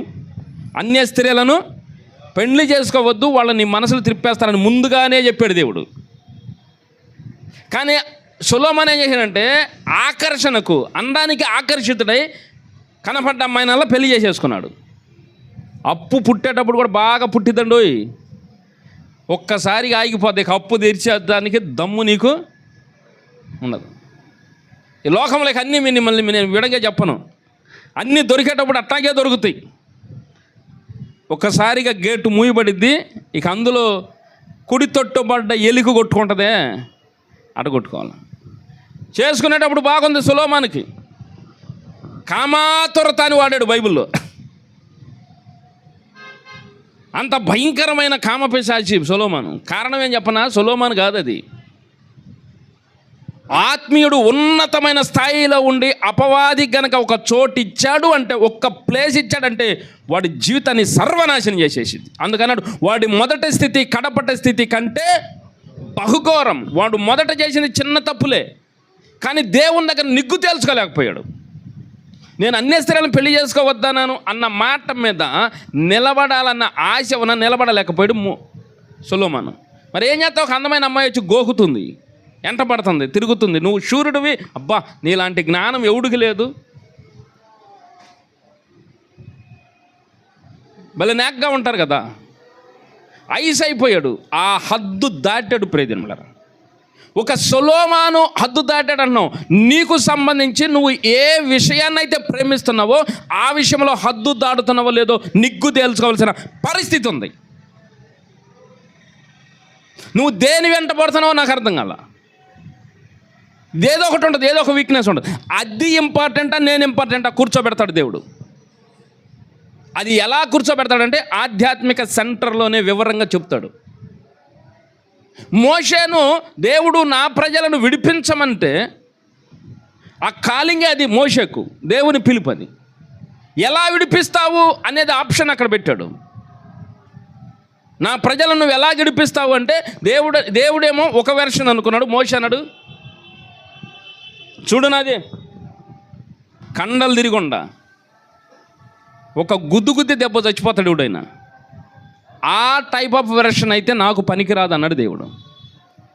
ఇలా నువ్వు ప్రతి భక్తుని జీవితంలో వాళ్ళని విమర్శ చేయడం కాదు, కానీ వాళ్ళను ధ్యానం చేస్తూ మనం చేసే తప్పులను మనం వెలిక్కి తీసుకోవాలి, బయటికి లాక్కొచ్చుకోవాలి. వాళ్ళ తప్పుటోళ్ళనే అర్హత మనకు లేదు. వాళ్ళు వేసే మిస్టేక్స్, వాళ్ళు వేసే తప్పుటడుగులు వాటిని మనము గమనంలోనికి తెచ్చుకుని వాటి ప్రకారం ఇప్పుడు మనం ఏం చేస్తున్నాము ఆదివారం ఆరాధన రావటానికి నీకు టైం లేదంటే నువ్వు అపవాది మాట వింటున్నావు. ఆదివారం రోజు ఎంత పని వచ్చినా ఆ పనిని పక్కన పెట్టే దమ్ము నువ్వు చేయగలాలా. కాబట్టి ఇజ్రాయేలును విడిపించాలంటే నీకేమి కావాలి? నాకేం అవసరం లేదయ్యా, నువ్వు ఒక మాట చేసి చాలు, ఒక దెబ్బ కొట్టి విడిపిస్తాను. నిజమే, మోషే అన్నిట్లో సకల విద్యల యందు ప్రవీణుడు అంటుంది బైబిల్లో. ఐగుప్తీల సకల విద్యల యందు మోషే ప్రవీణుడు, ఎందులోనైనా టాప్ 1లో ఉన్నాడు. కాబట్టి ఇప్పుడు ఏమన్నాడు? నా చదువును ఆధారం చేసుకుని ఇజ్రాయెల్ని విడిపిస్తా, నా బలమును ఆధారం చేసుకుని ఇజ్రాయెల్ని విడిపిస్తా, నా జ్ఞానమును ఆధారం చేసుకుని ఇజ్రాయెల్ని విడిపిస్తా. నువ్వు ఒక్క మాట చెప్పు, అట్లా పనికిరావు, అట్లా పనికిరావు. లోపల ఆత్మలో సంఘర్షణ జరిగి ఉంటుంది మోషేకు దేవుడికి. కానీ మోషే ఎక్కువగా దానికే ప్రాధాన్యత ఇచ్చాడు. కాబట్టి ఐగుప్తుని ఒక గుద్దుకి చెప్పండి చంపేశాడు. కాబట్టి దేవుడు ఏం చేశాడంటే వీడికి ఖచ్చితంగా ట్రైనింగ్ అవసరం. స్తోత్రం చెప్పు, హల్లెలూయా. వీడికి ఖచ్చితంగా ఏం కావాలి? కాబట్టి ఎక్కడ పంపించాడు? మిద్యాను దేశంలో తీసుకెళ్ళాడు. మిద్యాను దేశం తీసుకెళ్తే మోషే అన్నాడు, ఆహా, తీసుకొచ్చావు కానీ చక్కని భార్యని ఇచ్చావు ప్రభువా, తీసుకొచ్చావు కానీ మంచి కుటుంబంలో పడేసావు, మంచి మామనిచ్చావు, మంచి బిడ్డల్ని ఇచ్చావు, ఇందులో పండగ చేసుకోవడం సరిపోయిందని. ఆ పండగలు ఎన్ని సంవత్సరాలు పట్టిందండి? 40 సంవత్సరాలు పట్టింది. 40 సంవత్సరాలు అయినాక మోషే ఎక్కడ తిరిగి వచ్చాడు? మళ్ళీ ఎక్కడి నుండి తిరిగి వచ్చాడో ఆడకొచ్చాడు. ఆత్మీయ స్థితిలో మనము దేన్నైనా ప్రేమించి ఆత్మీయ స్థితిని వదులుకొని వచ్చామంటే మళ్ళీ మనం అక్కడికి రావాల్సిందే. కానీ మోషేకు పాజిటివ్ వైబ్రేషన్లో ఇచ్చాడు తర్పీదు. ఎందుకంటే మోషే ఆ విడిపించే పనిలోనే మిస్అండర్స్టాండింగ్లో వెళ్ళాడు. అది పెద్ద తప్పు అనిపించలేదు దేవుడికి. మిస్అండర్స్టాండింగ్ అంటారు దాన్ని, అవగాహన లేక తప్పు చేశాడు అది. కానీ మనం ఏం చేసామంటే కొంతమంది దేవుని మీద తిరగబడతాం, మనం ఏం చేసామంటే సంఘం మీద తిరగబడతాం, మనం ఏం చేసామంటే మనమే విభేదాలు పెట్టుకుంటాం. ఈ కారణం చేత మనం సన్నిధి వదిలిపెట్టేస్తాం.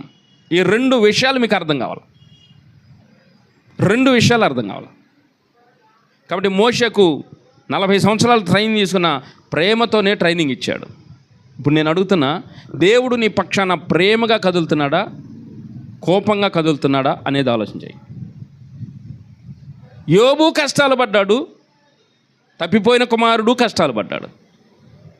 చెప్పండి, యోబు కష్టాలు పడ్డాడు, తప్పిపోయిన కుమారుడు. మరి వీళ్ళిద్దరిలో ఎవరి కష్టం గొప్పది? మనకి విజువల్ ఉంది కరెక్ట్గా, యోబుది కరెక్ట్. ఇప్పుడు నువ్వు పడే ప్రతి కష్టము దైవ చిత్తానుసారమైనదేనా, లేదా నువ్వు చేసిన దోషముల వల్ల వస్తుందా? తెలుసుకోవాలా వద్దా? దైవ చిత్తానుసారం అయితే నువ్వు ధన్యుడు అండి. నువ్వు దేవుని నమ్ముకున్నాక తిట్టబడుతుంటే ధన్యుడు. దేవుని పనులు చేస్తుంటే నేను ఎవరైనా అంటే నువ్వు ధన్యుడు. దేవుని క్రమాలు మిస్ కాకుండా నువ్వు ఉన్నావంటే ధన్యుడు. ఇది నేర్పాలనే ఆధ్యాత్మిక సెంటర్. ఇది దేవుడే స్వయంగా చెప్పాలనుకున్నాడు, కానీ మనుషులు ఎనలా. కాబట్టి దేవుడు ఇప్పుడు ఏం చేశాడంటే ఎవరినన్నా ఒక మనిషిని పెట్టాలనుకున్నాడు. ఆ మనిషిని పెట్టడానికి ట్రైనింగ్ ఇస్తున్నాడు ఆ మనిషికి. ఈ మనుషులు ఏం చేస్తున్నారు? విమర్శ కాదేనండి, పూర్తిగా నేర్చుకోవాల్సింది నేర్చుకోవట్లే. అది పాయింట్. ఎప్పుడు ప్రసంగం చేసినా మోటివేషన్ క్లాసులాగా చెబుతున్నా. ఆయన ఎవరినో గురించి తీసుకొచ్చి ఎగ్జాంపుల్ చెబుతున్నా. ధోని టీ గ్లాసులో టీ తాగాడని చెప్తున్నా. ఇంకొకటి చేశాడు, ఇంకోటి. వాళ్ళతో మనకు సంబంధం ఏం లే. మనము దేనికి ఇంప్రెస్ అవ్వాలంటే దేవునికి ఇంప్రెస్ అవ్వాలి. ఆమేన్. దేవునికి సంబంధించిన విషయాలలో నువ్వు ఇంప్రెస్ అవ్వాలి. లోక సంబంధమైన ఎంత మోటివేషన్ క్లాసులు పెట్టుకోవచ్చు, నో ప్రాబ్లం. చదువు పరంగా మోటివేషన్ క్లాసులు పెట్టుకుంటాడు, క్రీడాపరంగా మోటివేషన్ క్లాసులు పెట్టుకుంటాడు, ఇంకొకటి. నువ్వు మోటివేషన్ ఇవ్వడానికి లేవు ఇక్కడ. నువ్వు మోటివేట్ చేయడానికి లేవు ప్రజల్ని. స్పిరిచువాలిటీ చూడండి, స్పిరిచువాలిటీ నీకు మోటివేషన్ చేసేది కాదు. ఇది స్పిరిచువాలిటీ ఏం చేసేదంటే నీ ముందు మంచి పెట్టిది, చెడు చెప్పిది. ఫైనల్ డెసిషన్ నీదే. స్తోత్రం కలుగును గాక. కాబట్టి ఇప్పుడు నువ్వు స్వార్థ ప్రకటించడానికి ఒక మనుషుడు కావాలి దేవుడికి. అందుకు రోమా పత్రికలోకి వెళ్ళండి, 10వ అధ్యాయము 13వ వచనం. ఎందుకనగా ప్రభు నామమును బట్టి ప్రార్థన చేయువాడెవడో వాడు రక్షింపబడును. వారు విశ్వసింపని వానికి ఎట్లు ప్రార్థన చేయుదురు? వినని వానిని ఎట్లు విశ్వసించుదురు? ప్రకటించువాడు లేకుండా వారు ఎట్లు విందురు? ప్రకటించువారు పంపబడని ఎడల ఎట్లు ప్రకటించుదురు? చాలండి, వినండి ప్రియరా. ఒక మందిరం వేసాడు దేవుడు. మందిరం వేసిన దేవుడు ఏం ఆలోచన చేశాడంటే, నా మాటలు ప్రకటించేవాడు ఒకడు, చెప్పండి, నా మాటలు ప్రకటించేవాడు ఒకడు కావాలి. ఎందుకు చర్చ చేశాడు చెప్పండి? రక్షింపబడాలి. ఎందుకు చర్చ చేశాడు చూడండి. అందుకు ప్రభువు నామమును బట్టి ప్రార్థన చేయవాడెవడో, అది మెయిన్ కాన్సెప్ట్. రక్షింపబడాలి మనుషులు. రక్షింపబడటం అంటే ఏంటి? దేని నుండి రక్షింపబడాలి? వినండి, రక్షణ పొందావా, రక్షణ పొందావా, రక్షణ పొందావా అని అడుగుతున్నారు. దేని నుండి నువ్వు రక్షణ పొందాలి? రోమాపత్రిక 5వ అధ్యాయము 9వ వచనం. కాబట్టి ఆయన రక్తం వలన ఇప్పుడు నీతిమంతులుగా తీర్చబడి మరింత నిశ్చయముగా ఆయన ద్వారా ఉగ్రత నుండి రక్షింపబడదు. ఇప్పుడు రక్షింపబడాలి. దేని నుండి రక్షింపబడాలి చెప్పండి? నరకము నుండి అనమానకండి. ఆయన ఉగ్రత, ఆయన ఉగ్రత ఎందుకు వచ్చింది?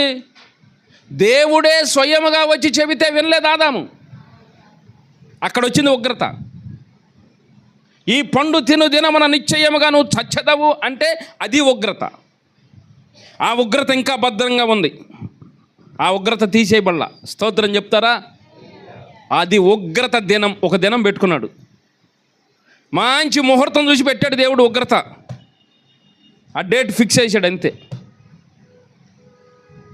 ఎప్పుడు ప్రారంభమైందంటే ఆదాము పండు తిన్న కాడ నుంచి ప్రారంభమైంది. అంటే మీకు ఏం అర్థం అవ్వాలా? ఈ మానవ జాతి నడుస్తుంది, లేదా ఈ మానవ జాతి పరిగెత్తుంది ప్రియులరా. వీళ్ళు పరిగెత్తే అంతకంటే ఎంతో వేగంతో ఆ ఉగ్రత కూడా పరిగెత్తుకొస్తుంది. మానవులు పరిగెడుతున్నారు, మానవులతో పాటు దేవుని ఉగ్రత కూడా ఎందుకు పరిగెడుతుందంటే ఈ మనుషులు వెనక్కి తిరగట్లా. ఆదాముతో ప్రారంభమైన ఈ పరుగు పందెము పరిగెడతానే ఉన్నారు, వెనక్కి తిరగట్లా. ఆదాము దేవుడు ఏదైనా తోటలో నుండి బయటికి నెట్టేశాడు, అంటే సంఘంలో నుంచి బయటికి నెట్టేశాడు. బయటికి నెట్టేయడానికి కారణం ఆదాము దేవుని మాటలకు విలువివ్వాల. నువ్వు కూడా ఆలోచించే, దేవుని మాటలకు విలువిస్తున్నావు, సమాజంలో ఉన్న వ్యక్తుల మాటలకు విలువిస్తున్నావు, దేవుని సంఘమునకు విలువిస్తున్నావు, సంఘములో అనేక పనులకు విలువిస్తున్నావు. ఆదాము దేవుని మాటలకు విలువివ్వలేదు కనుక దేవుడు అన్నాడు, నా తోటలో అసలు పనికిరా పో బయటికి అన్నాడు. నెట్టేస్తే ఆదాము సిగ్గుపడలా. సంఘంలో చెల్లిపోయిన వాళ్ళు సిగ్గుపడతారా? పాస్టర్ గారి మీద ఏదో ఒకటి చెప్పేస్తారు. దేవుని సంఘములో నుండి ఆదామును దేవుడు ఏం చేశాడు? ఏదైనా తోటలో నుండి బయటికి నెట్టేసినాకైనా ఆదాముకు సిగ్గొచ్చి, అయ్యా నన్ను సృష్టించింది నువ్వే, నాకింత స్థితి ఇచ్చింది నువ్వే, నేను వెళ్ళిపోతే ఎట్టకయ్యా, నాకు దిక్కు నువ్వే అని రియలైజ్ అయ్యే ఆ పరిస్థితిలో ఆదాము లేడు. కానీ మనం ఎప్పటికప్పుడు రియలైజ్ అవ్వాలా, మనం ఎప్పటికప్పుడు రిపెంటెన్స్ పొందాలా. ప్రియ దేవుని బిడ్డలారేనండి, నువ్వైనా నేనైనా అనుదినము ఏదో ఒక విషయంలో దేవుని బాధపరుస్తాం. జాగ్రత్తగానండి, ఏదో ఒక విషయంలో దేవుని బాధపరుస్తాం. ఆ బాధ ఉగ్రత కాకముందే దేవుని తట్టు తిరిగి, ప్రభా పలానా విషయంలో నేను బాధపరిచాను, క్షమించయ్యా. ఒకరిని మోసం చేస్తే కోపం, ఒకరి గురించి నువ్వు చెడుగా మాట్లాడుకుంటే ఆయన కోపం. ఆయనకి నచ్చనివి చాలా ఉంటాయి, వాటిని మనం నిత్యం చేస్తూనే ఉంటాం. ఎవడు అతీతుడు కాదు. ఆ చేసిన మనము ఉగ్రత దాకా తెచ్చుకోకూడదు. తెచ్చుకోకుండానే ఈరోజే దేవుని దగ్గరకు వచ్చి ఈ క్షణమే క్షమాపణ అడుగు. అందుకే అన్నాడు, కోపపడు కానీ పాపము సూర్యుడు అస్తమించేలోపు నువ్వు సమాధానపడ. మనుషునితోనే సమాధానపడమని చెప్పాడంటే దేవునితో సమాధాన పడాలా వద్దా? మనము చేసే తప్పులు ఎన్ని ఉంటాయి చెప్పండి? ఎవరైనా చేస్తామండి, తొందరపడి ఏదో ఒకటి అనే చేస్తాం. కనుక ఇప్పుడు మనం ఏం చేయాలంటే దేవుని తట్టు తిరిగి, ప్రభా పలానా మాట అన్నాం, దయతో క్షమించయ్యా, ఇక నేను అనను ప్రభా, ఇంకా ఆ సమస్య పోయింది. ఇది చెప్పటానికి ఆధ్యాత్మిక కేంద్రం. ఓ మనుషులారా, మీరు దేవునికి కోపం రేపుతున్నారు. మీ మాటల ద్వారా, మీ క్రియల ద్వారా, మీ ఆలోచన ద్వారా, మీ నడక ద్వారా దేవునికి కోపం రేపుతున్నారు. ఆ కోపం కాస్త ఉగ్రత అయిపోతుంది. కనుక ఉగ్రతలో పడకుండా ఉండాలంటే మీరు తప్పించబడాలంటే you have to get repentance. నువ్వు మారు మనసు పొందాలి. అందుకు దేవుని వాక్యం మారు మనసు పొందు, మారు మనసు పొందు, మారు మనసు పొందు, మారు మనసు పొందు గంటలు చెబుతారా బాబు, ఏడతాం రా బాబు. స్తోత్రం, హల్లెలూయా. ఇప్పుడు ఏమర్థం కాలే, ఆదాము ఏదైనా తోటలో బయటకు వచ్చినాక ఆదాముకు అర్థం కాల, ఉగ్రత కూడా బయలుదేరింది. ఆదాము వెళ్తున్నాడు, ఉగ్రత వస్తుంది. అమాంతంగా వచ్చి పడొచ్చుగా, లేదు ఉగ్రత ఒక టైం పెట్టేసాడు. ఆ ఉగ్రత ఎవరికి పెట్టారో చెప్పండి మీకు అర్థమైతే. పడిపోయిన దేవదూతలు. యోధా పత్రికలోకి వెళ్ళండి, యోధా పత్రిక 6వ వచనం. మరియు తమ ప్రధానత్వమును నిలుపుకొనక తమ నివాస స్థలమును విడిచిన దేవదూతలను మహాదినమున జరుగు తీర్పు వరకు కటిక చీకటిలో నిత్య పాశములతో ఆయన బంధించి భద్రం చేశాను. వీళ్ళకి ఎవరికి? పడిపోయిన దేవదూతలకు దేవుడు ఉగ్రతను నిర్ణయించాడు. ఉగ్రత దినం అంటారు దాన్ని, మహా తీర్పు దినం. స్తోత్రం. తీర్పు ఉందని మనం చదువుతాం చూడండి, తీర్పు ఉందని పాస్టర్లు అంటారు చూడండి. అసలు తీర్పు ఎవరి కోసం అంటే పడిపోయిన దేవదూతలకు. వాళ్ళ గురించి ఏమి మాట్లాడాడు? తమ నివాస స్థలమును విడిచారు. తమ నివాస స్థలమును ఏం చేశారు చెప్పండి? వీళ్ళు విడిచిపెట్టారు. ఎవరు వీళ్ళు? దేవదూతలు. దేవదూతలు తమ నివాస స్థలమును, వాళ్ళ నివాస స్థలం ఏది? పరలోకం. పరలోకాన్ని విడిచారు. ఇప్పుడు ఆదాము తమ నివాస స్థలమును విడిచాడు. ఏదది? ఏదేను తోట.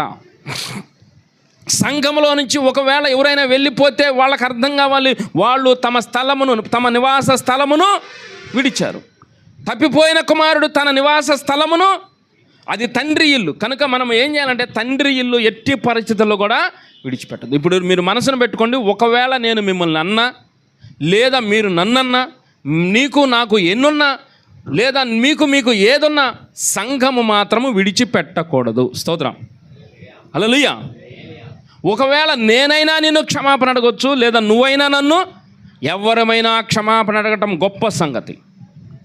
మనము క్షమాపణ ఒకరినొకరం క్షమించుకుని దేవుని సన్నిధిలో నిలిచిపోవాలంతే. దేవుని సన్నిధిలో నుండి వెళ్ళిపోయి ఇది కాకపోతే ఇంకో చర్చిరా అన్నామంటే దేవుడు అంటాడు, నేను ఇంకొక చర్చి అయితే అసలు నిన్ను ఈ చర్చిలోకి ఎందుకు తీసుకొచ్చాను? ఈడు కాకపోతే ఆడు వస్తాడు, ఆడు పోతే పోయలే ఇంకొకడు అని నేను అన్నాను అనుకో, దేవుడు నన్ను అంటాడు, ఆయన కాకపోతే ఇంకొకనైతే ఆయనే తీసుకొచ్చేవాడుగా నీ దగ్గరికి. ఈయనే నేను ఎందుకు తీసుకొచ్చాను? కాబట్టి మీరిద్దరూ ఒక అండర్స్టాండింగ్లో నా ప్రేమతో బంధించబడాలి, నా దగ్గర మీరు కూర్చోవాలి. ఆమె అది మినహాయించి మీరు బయటికి వెళ్ళారంటే మీ నివాస స్థలమును మీరు విడిచారు. నివాస స్థలము విడిచారంటే అక్కడ ఏమి మిస్ చేసుకున్నారు వీళ్ళు? ఒకటి మిస్ చేసుకున్నారు. ఏమని చెప్పండి? తమ ప్రధానత్వమును. అది వాళ్ళు నివాస స్థలం విడవటానికి కారణం ఏం చెప్పండి? దేవుడు వారికి ఒక అధికారం ఇచ్చాడు. స్తోత్రం కలుగును గాక. దేవుడు వారికి, ఇప్పుడు నువ్వు మందిరంలో ఉన్నావంటే నీకు ఒక అధికారం ఇచ్చాడు. ఇప్పుడు మీ అందరికీ కానీ చూసేవాళ్ళందరికీ కానీ నేనే అధికారిగా కనపడతాను, ఎందుకంటే పాస్టర్ అని కానీ మీకు అర్థం కావాలి, మీ స్థాయిలో మీకు ఒక అధికారం ఉంటుంది. పరలోకంలో దేవదూతలందరికీ ఒక్కొక్కరికి ఒక్కొక్క అధికారం ఉంటుంది. ఆ అధికారం అనేది వాళ్ళ స్థానం, వాళ్ళ డిజిగ్నేషన్. ఎంఆర్ఓ ఒక అధికారి, ఎస్ఐ ఒక అధికారి, కానిస్టేబుల్ ఒక అధికారి, హోంగార్డు. చెప్పండి, పోలీస్ స్టేషన్లో ఎస్ఐ ఉన్నాడు, కానిస్టేబుల్ ఉన్నారు, హెడ్ కానిస్టేబుల్ ఉన్నారు, ఏఎస్ఐ ఉన్నాడు, హోంగార్డులు ఉన్నారు, జీప్ డ్రైవర్లు ఉన్నారు. పరలోకంలో కూడా దేవదూతలకు ఒక్కొక్కరికి ఒక్కొక్క స్థానం, అధికారం. మందిరంలోకి వచ్చిన నీకు కూడా నీకు అర్థం కావట్లేదు, నీకు ఒక అధికారం ఉంది. That's all. అది పరలోక సంబంధమైంది. స్తోత్రం. భూ సంబంధమైంది కాదు. ఆ అధికారాన్ని నువ్వు నిలబెట్టుకోవాలంటే నువ్వు ఇక్కడే ఉండాలి. ఆ అధికారాన్ని నిలబెట్టుకోవాలంటే నీకు ఏదైతే పని నీకు కళ్ళ ముందు కనపడిందో, నీకు ఏదైతే చేస్తున్నావో దానిని నువ్వు సెట్ రైట్గా చేసి కూర్చోవాలి. అది చెయ్యలేదు, తనది కాని పని జోలికి వెళ్ళింది లూసిఫర్. తన పని ఏంటంటే స్తుతించటమే. స్తోత్రం. తన పని ఏంటంటే స్తుతి నేర్పటమే. సపోజ్ నీకు పాటలు పాడే వరం వచ్చిందంటే నీకు ఆ స్థానం ఇచ్చి కూర్చోబెట్టాడు. సపోజ్ నీకు వాక్యం చదివే ఆ జ్ఞానం ఉందంటే నీకు ఆ స్థానం ఇచ్చి కూర్చోబెట్టాడు. సపోజ్ నీకు మందిరం ఊడ్చే పని ఉందంటే ఆ స్థానం ఇచ్చాడు. సపోజ్ నువ్వు భోజనం వండుతున్నావు అంటే ఆ స్థానం ఇచ్చాడు. సపోజ్ నువ్వు పెద్దలవు అంటే ఆ స్థానం ఇచ్చాడు. సపోజ్ నువ్వు డ్రమ్ము కొడుతున్నావు అంటే ఆ స్థానం ఇచ్చాడు. అంటే నీకు మందిరంలో ఏదో ఒక పని దేవుడు ఇచ్చాడు. అది నీకు ప్రధానత్వము, అది నీ స్థితి. That is your designation in the church. You are belongs to the church. That's all. అంతే. ఇక no more options, no more arguments. నేను ఈ చర్చి కాబట్టి ఇంకో చర్చికి వెళ్తా, దేవుడు ఒప్పుకోడు దాన్ని. నువ్వు కాబట్టి ఇంకొకడు వస్తాడు అని నేను అన్నా, దేవుడు ఒప్పుకోడు దాన్ని. అది దేవుడు డిసైడ్ చేసి పెట్టాడు. ఆమెన్. ఆ డిసైడింగ్లో మిస్ చేసింది లూసిఫర్. దేవుడు డిసైడ్ చేసిన ఆ విషయాన్ని మిస్లీడ్ చేసింది లూసిఫర్. దేవుడు డిసైడ్ చేసిన ఆ విషయాన్ని మిస్లీడ్ చేశాడు ఆదాం.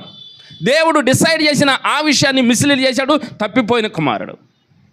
మరి ఆ స్థితిలో ఒకవేళ నేనున్నా దేవుని దగ్గర దోషిని అవుతా, ఒకవేళ నువ్వున్నా దేవుని దగ్గర దోషి అవుతావు. కాబట్టి ఆ స్థితి రాకుండా కాపాడబడాలి. We are all belongs to our Lord Jesus Christ. అంటే మనం దేవుని బిడ్డలం అంటే దర్శాలు, ఆయన సొత్తైన ప్రజలం. అందుకు దేవుని మందిరం. ఆ మందిరంలో వాక్యం చెప్పడానికి ఏర్పరచుకున్నాడు. కాబట్టి రక్షింపబడాలి. ప్రధాన ఉద్దేశం ఏం చెప్పండి? ఒక పాఠశాల ఎస్టాబ్లిష్ చేశారంటే ప్రధాన ఉద్దేశం ఏంటంటే ఈ చుట్టుపక్కల ఉన్న ప్రజలందరూ అక్షరాస్యులు కావాలి, బాగా చదువుకోవాలి, ఉద్యోగం చేయాలనేది సెకండరీ. కానీ ఫస్ట్ ప్రయారిటీ ఏం చెప్పండి? ప్రైమరీ విషయం ఏం చెప్పండి? నిరక్షరాస్యత నిర్మూలమైపోవాలి, అక్షరాస్యత ఉండాలి.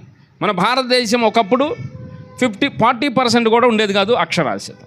ఇప్పుడు ఆల్మోస్ట్ ఆల్ 95%, 99% వచ్చేసింది. ప్రతి ఒక్కళ్ళు సంతకాలు పెడుతున్నారు. ఇప్పుడు డ్వాక్రాలకు ఇంగ్లీష్లో కూడా సంతకాలు పెడుతున్నారు.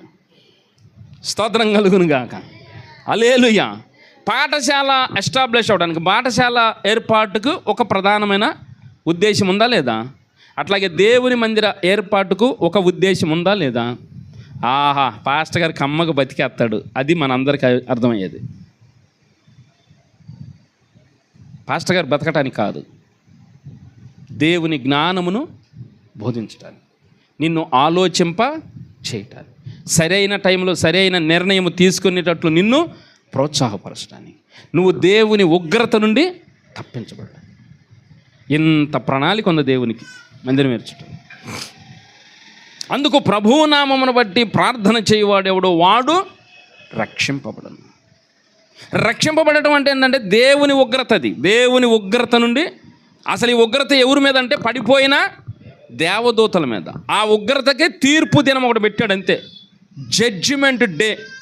అది ఆయన పెట్టాడు. అప్పుడు దాకా తీర్పు జరగదు. అప్పుడు దాకా దేవదూతలు నిత్యపాశంలోనే ఉండాలి. అప్పుడు దేవదూతలు భూమి మీద పనిచేయాలి. అప్పుడు దాకా పడిపోయిన దేవదూతలు ఆ వాయుమండలంలో ఉండేవి 3 ప్లేసులు కదా. 1 నిత్యపాశము, 2 భూలోకము, 3 ఎక్కడే ఉండిపోయి. ఇప్పుడు అనవసరంగా వచ్చాడు మనిషి దాంట్లోకి. అది పాయింట్. అసలు తీర్పు అనేది మనిషికి సంబంధం లేదండి. చెప్పలు కూడా మైపరచండి. అసలు ఉగ్రత అనేది మనిషికి సంబంధం లేదండి. ఉగ్రత దినము మనిషికి సంబంధం లేదు, తీర్పు మనిషికి సంబంధం లేదు. అనవసరంగా వచ్చి పడ్డాడు ఆదాము చేసిన తప్పు వల్ల. సాతానంది, ఎరా నేనేమో చెడిపోయిందని నువ్వేం బాగుండేదానివా? నీ అంతు కూడా చూస్తారా? నేనేమో చెడిపోయిందని నువ్వేం బాగుండేడువా? నీ అంతు కూడా చెప్తానని నిన్ను కూడా చెడగొట్టేసింది. సాతాను చెప్పాలనుకున్న మాట మనిషి చెబుతున్నాడు. సాతానా, నువ్వు నేను సేమ్, బోత్ ఆర్ సేమ్. కాబట్టి ఇప్పుడు దేవుని ఉగ్రత దేవదూతల మీదది కాస్త మనుషుల మీద కూడా ట్రాన్స్ఫర్ అయింది. ఇప్పుడే రావచ్చు కదండి, ఇప్పుడే చంపేయచ్చుగా అంటే ఆయన అన్నాడు, అంత తొందర ఏందిరా బాబు, ఆల్రెడీ నీకు ఒక డేటు మంచి ముహూర్తం చూసి పెట్టే నేను ఆడుంది, తొందరపడమాక. ఈ బైబిల్కి వ్యతిరేకంగా మాట్లాడేవాడు, బైబిల్ అత్త ఎత్త అని తిట్టేవాళ్ళు అందరికీ కూడా ఒక సెన్సేషనల్ న్యూస్ ఏంటంటే నీ కోసం ఒక డేటు ఆల్రెడీ ఫిక్స్ అయ్యి ఉంది. డోంట్ వరీ, దాని గురించి అసలు నువ్వు సందేహపడొద్దు. నువ్వు అట్టే కానీ ఇటు కాదు, అసలు నువ్వు అట్టే కానీ ఇటు కాదు. కాబట్టి మనుషులు వెళుతున్న ప్రయాణం కంటే వేరే ప్రయాణంలో ఉగ్రత కూడా వెళుతుంది. మనుషుల కంటే ఒక అడుగు ముందే ఉగ్రత ఉంది. దేవుడు అన్నాడు, ఎంతైనా నా రూపంలో చేసుకున్న ఈ మనుషులను నేను ఎట్లా వదిలేస్తాననుకుని ఈ మనుషుల్ని ఎలాగైనా బాగు చేయాలనుకున్నాడు. స్తోత్రం. ఎలాగైనా బాగు చేయాలనుకున్న ఆయన ఇప్పుడు దీర్ఘశాంతం వహించాడు. అందుకు ఆయన దీర్ఘశాంతపరుడు అంది. ఆయన దీర్ఘశాంతపరుడు కాదు, అసలు నీ కోసం దీర్ఘశాంతపరుడు అండి. మనిషివైన నీ కోసం దీర్ఘశాంతం వహించాడు అంతే.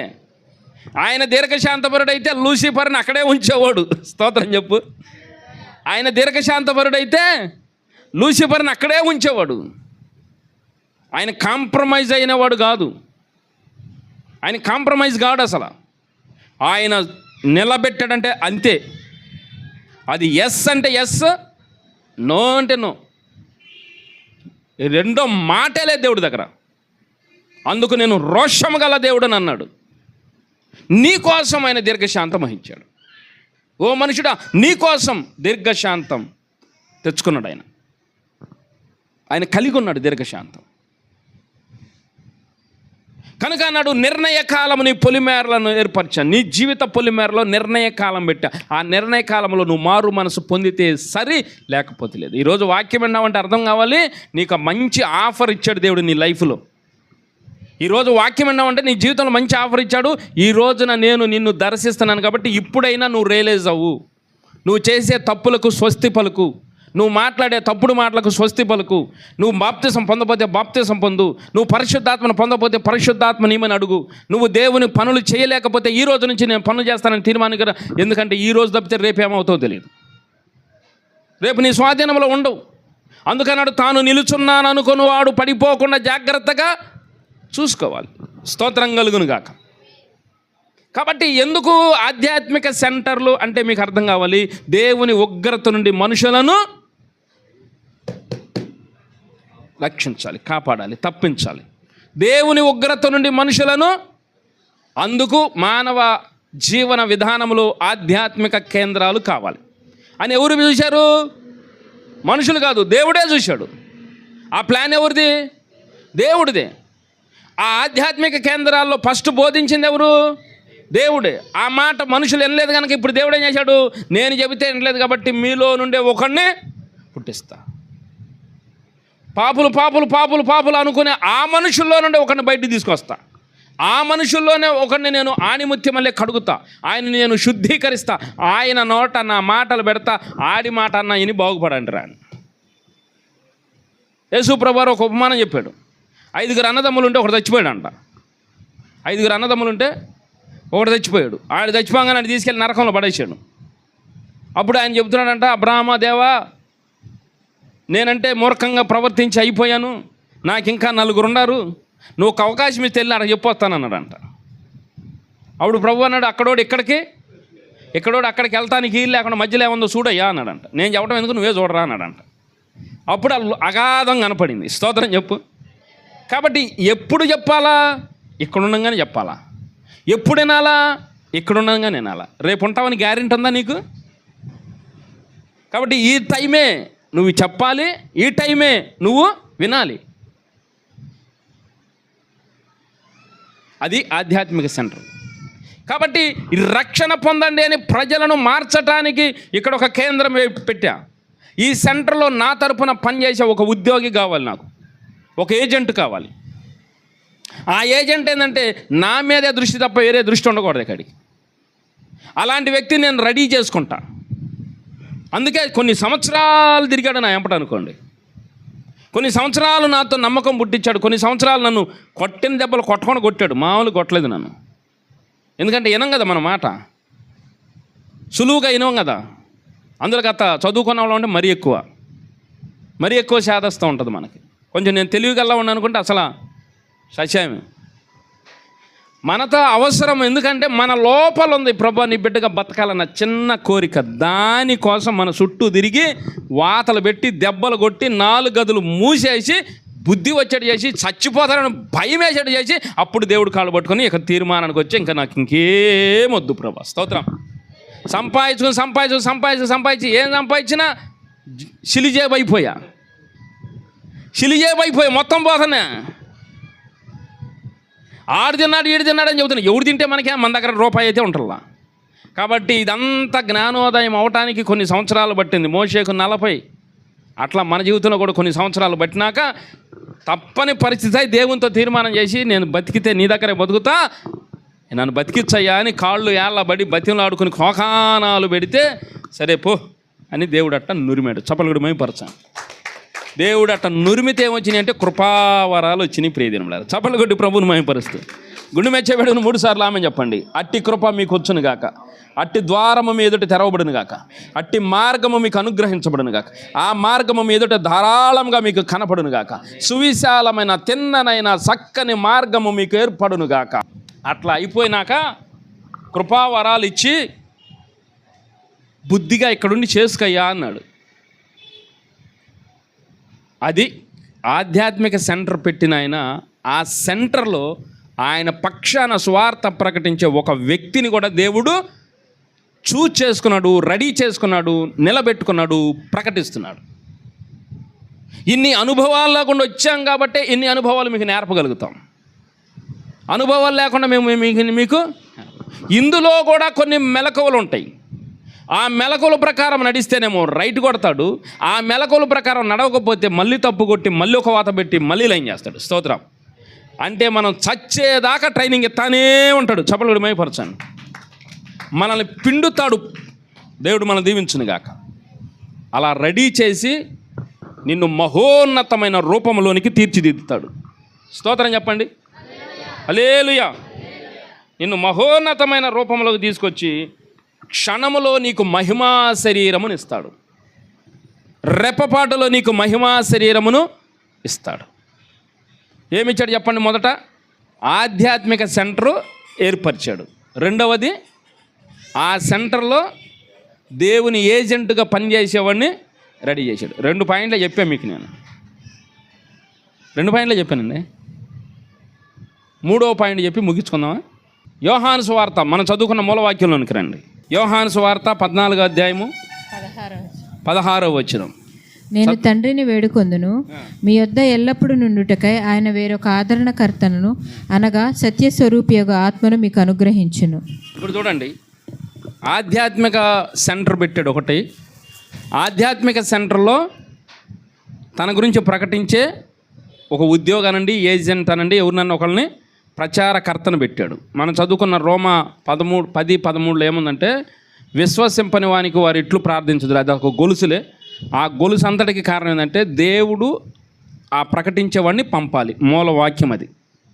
దానికి సందర్భం వచ్చినప్పుడు వివరిస్తా. రోమా 10:13 ఏముందంటే, వారు విశ్వసింపని వానికి వారు ఇట్లు ప్రార్థన చేయుదురు, వారు వినని వానిని వారు ఇట్లు విశ్వసించుదురు, ప్రకటించేవాడు లేకుండా వారు ఇట్లుందురు. ఇది ఒక చైన్ అనమాట. అది పంపబడని ఎడల ఎవడు ప్రకటించును. ఒక చైను. ఒక మనిషి దేవుని యందు విశ్వాసం ఉంచితేనే రక్షణ వచ్చింది. అయినా మీకు వివరంగా చెప్తా. ఒక మనిషి రక్షింపబడాలంటే ఏం కావాలి చెప్పండి? విశ్వాసం కావాలి. ఏం కావాలి చెప్పండి? నా మాట చెప్పండి టకటక. ఒక మనిషి రక్షింపబడాలంటే ఏం కావాలి చెప్పండి? విశ్వాసం కావాలి. విశ్వాసం కావాలంటే ఏం కావాలా? ఆ మనిషి వినాలి. వినాలంటే ఏం కావాలా? ప్రకటించేవాడు కావాలి. వినాలంటే చెప్పేవాడు కావాలా? చెప్పేవాడు ఏం కావాలా? పంపబడాలి. అది లింక్. ఒక మనిషి రక్షింపబడాలంటే ఇంత పని దేవుడు చేశాడు. ఒక మనిషి రక్షింపబడాలంటే ఆ మనిషిలో విశ్వాసం పుట్టాలి. ఆ విశ్వాసం పుట్టాలంటే ముందు ఆ మనిషి దేవుని గురించి వినాలి. వినాలంటే ఆ వినటానికి ఎవడో ఒకటో చెప్పాలి. ఆ చెప్పేవాడిని ఎవరు పంపాలి? అది అంటే ఈ ఆధ్యాత్మిక సెంటర్ వేసి ఆ సెంటర్లో ప్రకటించే వాళ్ళని ఎవరు పెట్టారంటే దేవుడే పెట్టాడు. అది ఆ పాయింట్ చెప్పడానికి చెప్పాడు. ఆ ప్రకటించేవాడు చెబుతుండగా మీరు రక్షణ పొందాలి. ఇది చెప్పాడు. ఈ 2వ పాయింట్ చెప్పి 3వ పాయింట్ ఏం చెబుతాడంటే, మీరు అట్ట ప్రకటిస్తున్నా, మందిరంలోకి వస్తున్నా, దేవుని మాటలు వింటున్నా, ఇంకొక బంపర్ ఆఫర్ అనే దానికంటే ఇంకొక మేలుని మీకు చేయాలనుకుంటున్నాడు దేవుడు. ఆమె దేవుడు ఎంత బాగా కదులుతున్నాడో చూడండి. మనతో ఎంత బాగా కదులుతుంది. మనం పట్టించుకోవట్లేదు. కానీ మనం పట్టనట్టుండా మనం నెత్తి మీద అన్ని భారాలు, కుటుంబ సమస్యలు, వీధి సమస్యలు అన్నీ పెట్టుకున్నా, ఇన్ని చూస్తున్నా దేవుడు మన మీద ఎంత ఏకాగ్రత నింపాడో చూడండి. మీకు ఒక మంచి ఆధ్యాత్మిక సెంటర్ కావాలయ్యా, మీకు ప్రకటించేవాడు ఒక పాస్టర్ కావాలయ్యా, చేశాను ఇవి చాలా, ఇంకా మిమ్మల్ని చూశాను, ఇంకా మీకు సరిపోలేవి. నేను ఒకసారి ఏదైనా తోట గురించి చెప్పా. ఏదైనా తోటలో అన్నీ పెట్టాడు, ఆదాముని చేశాడు, అన్నీ చేశాడు. వీటన్నిటిని సృష్టి అంతటం చేసి ఆదాము తీసుకొచ్చి అక్కడ పెట్టి చూశాడు. ఇంకా సరిపోయినట్టు దేవుడికి. అట్లాగే దేవుడు ఆధ్యాత్మిక సెంటర్ పెట్టాడు. ఆధ్యాత్మిక సెంటర్లో ప్రకటించే సేవకుని పెట్టాడు, చూశాడు. చాలా కాబట్టి మీకు దేవుని దృష్టిలో చాలా. కాబట్టి ఇంకొక మేలు చేస్తానండి. ఆ మేలు ఏంటంటే ఎల్లప్పుడూ మీతో ఉండే ఒక ఆదరణకర్త. ఆమెన్. ఇప్పుడు పాస్టర్ గారు ఆదివారం ఉంటాడు. మనందరి సమస్య అదే కదా. టక్మని పాస్టర్ గారు ఫోన్ తీయడు. రైటే కదా. ఈ పాస్టర్ గారికి కూడా తిక్క ఉంటుంది కదా. ఈ పాస్టర్ గారు ఫోన్ తీయడు. కాబట్టి ఈ టైంలో మనం ఏం చేయాలంటే దేవుడు అన్నాడు, పాస్టర్ గారిని నువ్వు కొంతవరకు నీకు ఉపయోగపడినా ఆయన ఎంతవరకు ఉపయోగపడితే అంతవరకు ఉపయోగించుకో. స్తోత్రం చెప్పండి. ఆయన నీకు ఎంతవరకు అనుకూలంగా ఉంటే అంతవరకు నువ్వు ఉపయోగించుకో. నీకు ఒక మంచి మేలు చేస్తా, భయపడమాక, తొందరపడమాక. పాస్టర్ గారు ఫోన్ తీయట్లేదు, పాస్టర్ గారు సంధించట్లేదు, అది కాదు. కానీ నీకు ఒక మంచి మేలు ఏం చేస్తానంటే, ఎప్పుడు నీతో ఉండేట్టు ఒక ఆయన్ని పంపిస్తా. ఈ క్షణం అనేది ఆ క్షణం అనేది లేదు, ఆ ప్లేస్ ఈ ప్లేస్ అని లేదు. ఎప్పుడు ఎప్పుడు ఎప్పుడు 24/7 అంటమే. ఎప్పుడు నీతో ఉండేట్టు ఒకరిని పంపిస్తా. ఆయన ఎవరినంటే నేనే. స్తోత్రం. ఆయన ఎవరినంటే నేనే. పరిశుద్ధాత్మ, ఆత్మ రూపంలో నీతోనే ఉంటా, నీకన్నీ చెబుతా. ఈ వారం విన్న వాక్యము అస్సలు ఒక్క మొక్క ఎక్కలేదండి నాకు. ఏందేందో చెప్పుకెళ్ళిపోయాడు, కానీ ఓవరాల్ చెప్పాలని మాత్రం సూపర్ చెప్పాడు. మా పాస్టర్ గారు అద్దరగొట్టేశాడు ప్రసంగం, కానీ ఒక్క మొక్క అర్థం కాలేదన్న భావన నీ కొందుడు. కానీ ఇక్కడ నువ్వు కూర్చున్న నీలో ప్రతి విత్తనము నాటబడింది. వినండి, ఇక్కడ కూర్చున్న నీలో ప్రతి విత్తనము నాటబడింది. స్తోత్రం చెప్పండి. ఈ విత్తనము మొలకెత్తించడానికి, ఈ విత్తనాన్ని మొలకెత్తించడానికి ఆదరణకర్త. ఇప్పుడు వాక్యము నీకు అర్థమైనా అర్థం కాకపోయినా ఈ మాటలు విన్న నీలో క్రియ చేయటానికి ఆదరణకర్త అంటే పరిశుద్ధాత్మ దేవుడను నీకు ఇస్తున్నాడు. ఈ పరిశుద్ధాత్మ దేవుడు ఏం చేస్తాడంటే, ఈ రోజు నుంచి మళ్ళీ ఆదివారం లోపు అనుకోండి, లేదా నీ జీవితంలో ఎప్పుడైనా ఇప్పుడున్న వాక్యాన్ని నీకు ఎక్స్పీరియన్స్ చేపించింది, నీకు అనుభవించేటట్టు చేస్తుంది. ఏదో ఒక సమస్యలో నిన్ను ఆ మాటతో బలపరిచింది, ఏదో ఒక శ్రమలో ఆ మాట నీకు అర్థమయ్యేట్టు చేస్తుంది.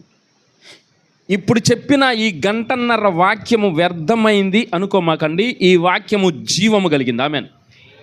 ఆత్మతో చెప్పే మాట ఏ మాట అయినా జీవం కలిగింది. ఆ మాట నీ చెవిన పడితే అది ఏం చేస్తుందంటే, పరిశుద్ధాత్మ దేవుడు అనుకూలమైనప్పుడల్లా దాన్ని బయటికి తీసుకొచ్చి నీకు ఎక్స్పీరియన్స్ చేసిద్ది, అంటే నీకు అనుభవించేటట్టు చేస్తుంది, నీకు అనుభవాన్ని కలిగించింది. ఇంత మేలు చేస్తున్నాడు దేవుడు. ఇదంతా చేయడానికి అసలు కారణం ఏంటంటే, క్రీస్తు సిలువ వేయబడ్డాడు. ఇదంతా చేయడానికి అసలు కారణం ఏం చెప్పండి? ఆదాము చేసిన తప్పు నివృత్తి చేయడానికి, ఆదాము సంపాదించిన శాపాన్ని పోగొట్టడానికి ఆయన ఒక పని చేశాడు. ఆ పని ఏంటంటే, క్రీస్తు సిలువలో దానికి మూల్యం చెల్లించాడు. ఇప్పుడు ఏం చేస్తున్నాడు? ఆధ్యాత్మిక సెంటర్ పెట్టాడు, అందులో పాస్టర్ని పెట్టాడు. ఆ పాస్టర్ ద్వారా వాక్యం చెప్పిస్తున్నాడు. ఈ సన్నిధిలోకి వచ్చినందుకు నిన్ను చూసి సంతోషిస్తున్నాడు, హాజరైపించుకుంటున్నాడు. నీకు ఇంత చేసి ఇది చాలదన్నట్టు ఆదరణకర్తను కూడా నీ జీవితంలో ఇచ్చాడు. ఇన్ని ఫెసిలిటీస్ ఇచ్చి ఇప్పుడు ఏమన్నాడంటే, ఇప్పుడు ఆ ఉగ్రత నుండి తప్పించబడటానికి నువ్వు మెలకువలు కలిగి ఉండు. దయచేసి కళ్ళు మూయండి, ప్రార్థన. దేవుడు తన పరిశుద్ధ వాక్యమును దీవించునుగాక. ఆమేన్. దయచేసి కళ్ళు మూయండి, ప్రార్థన.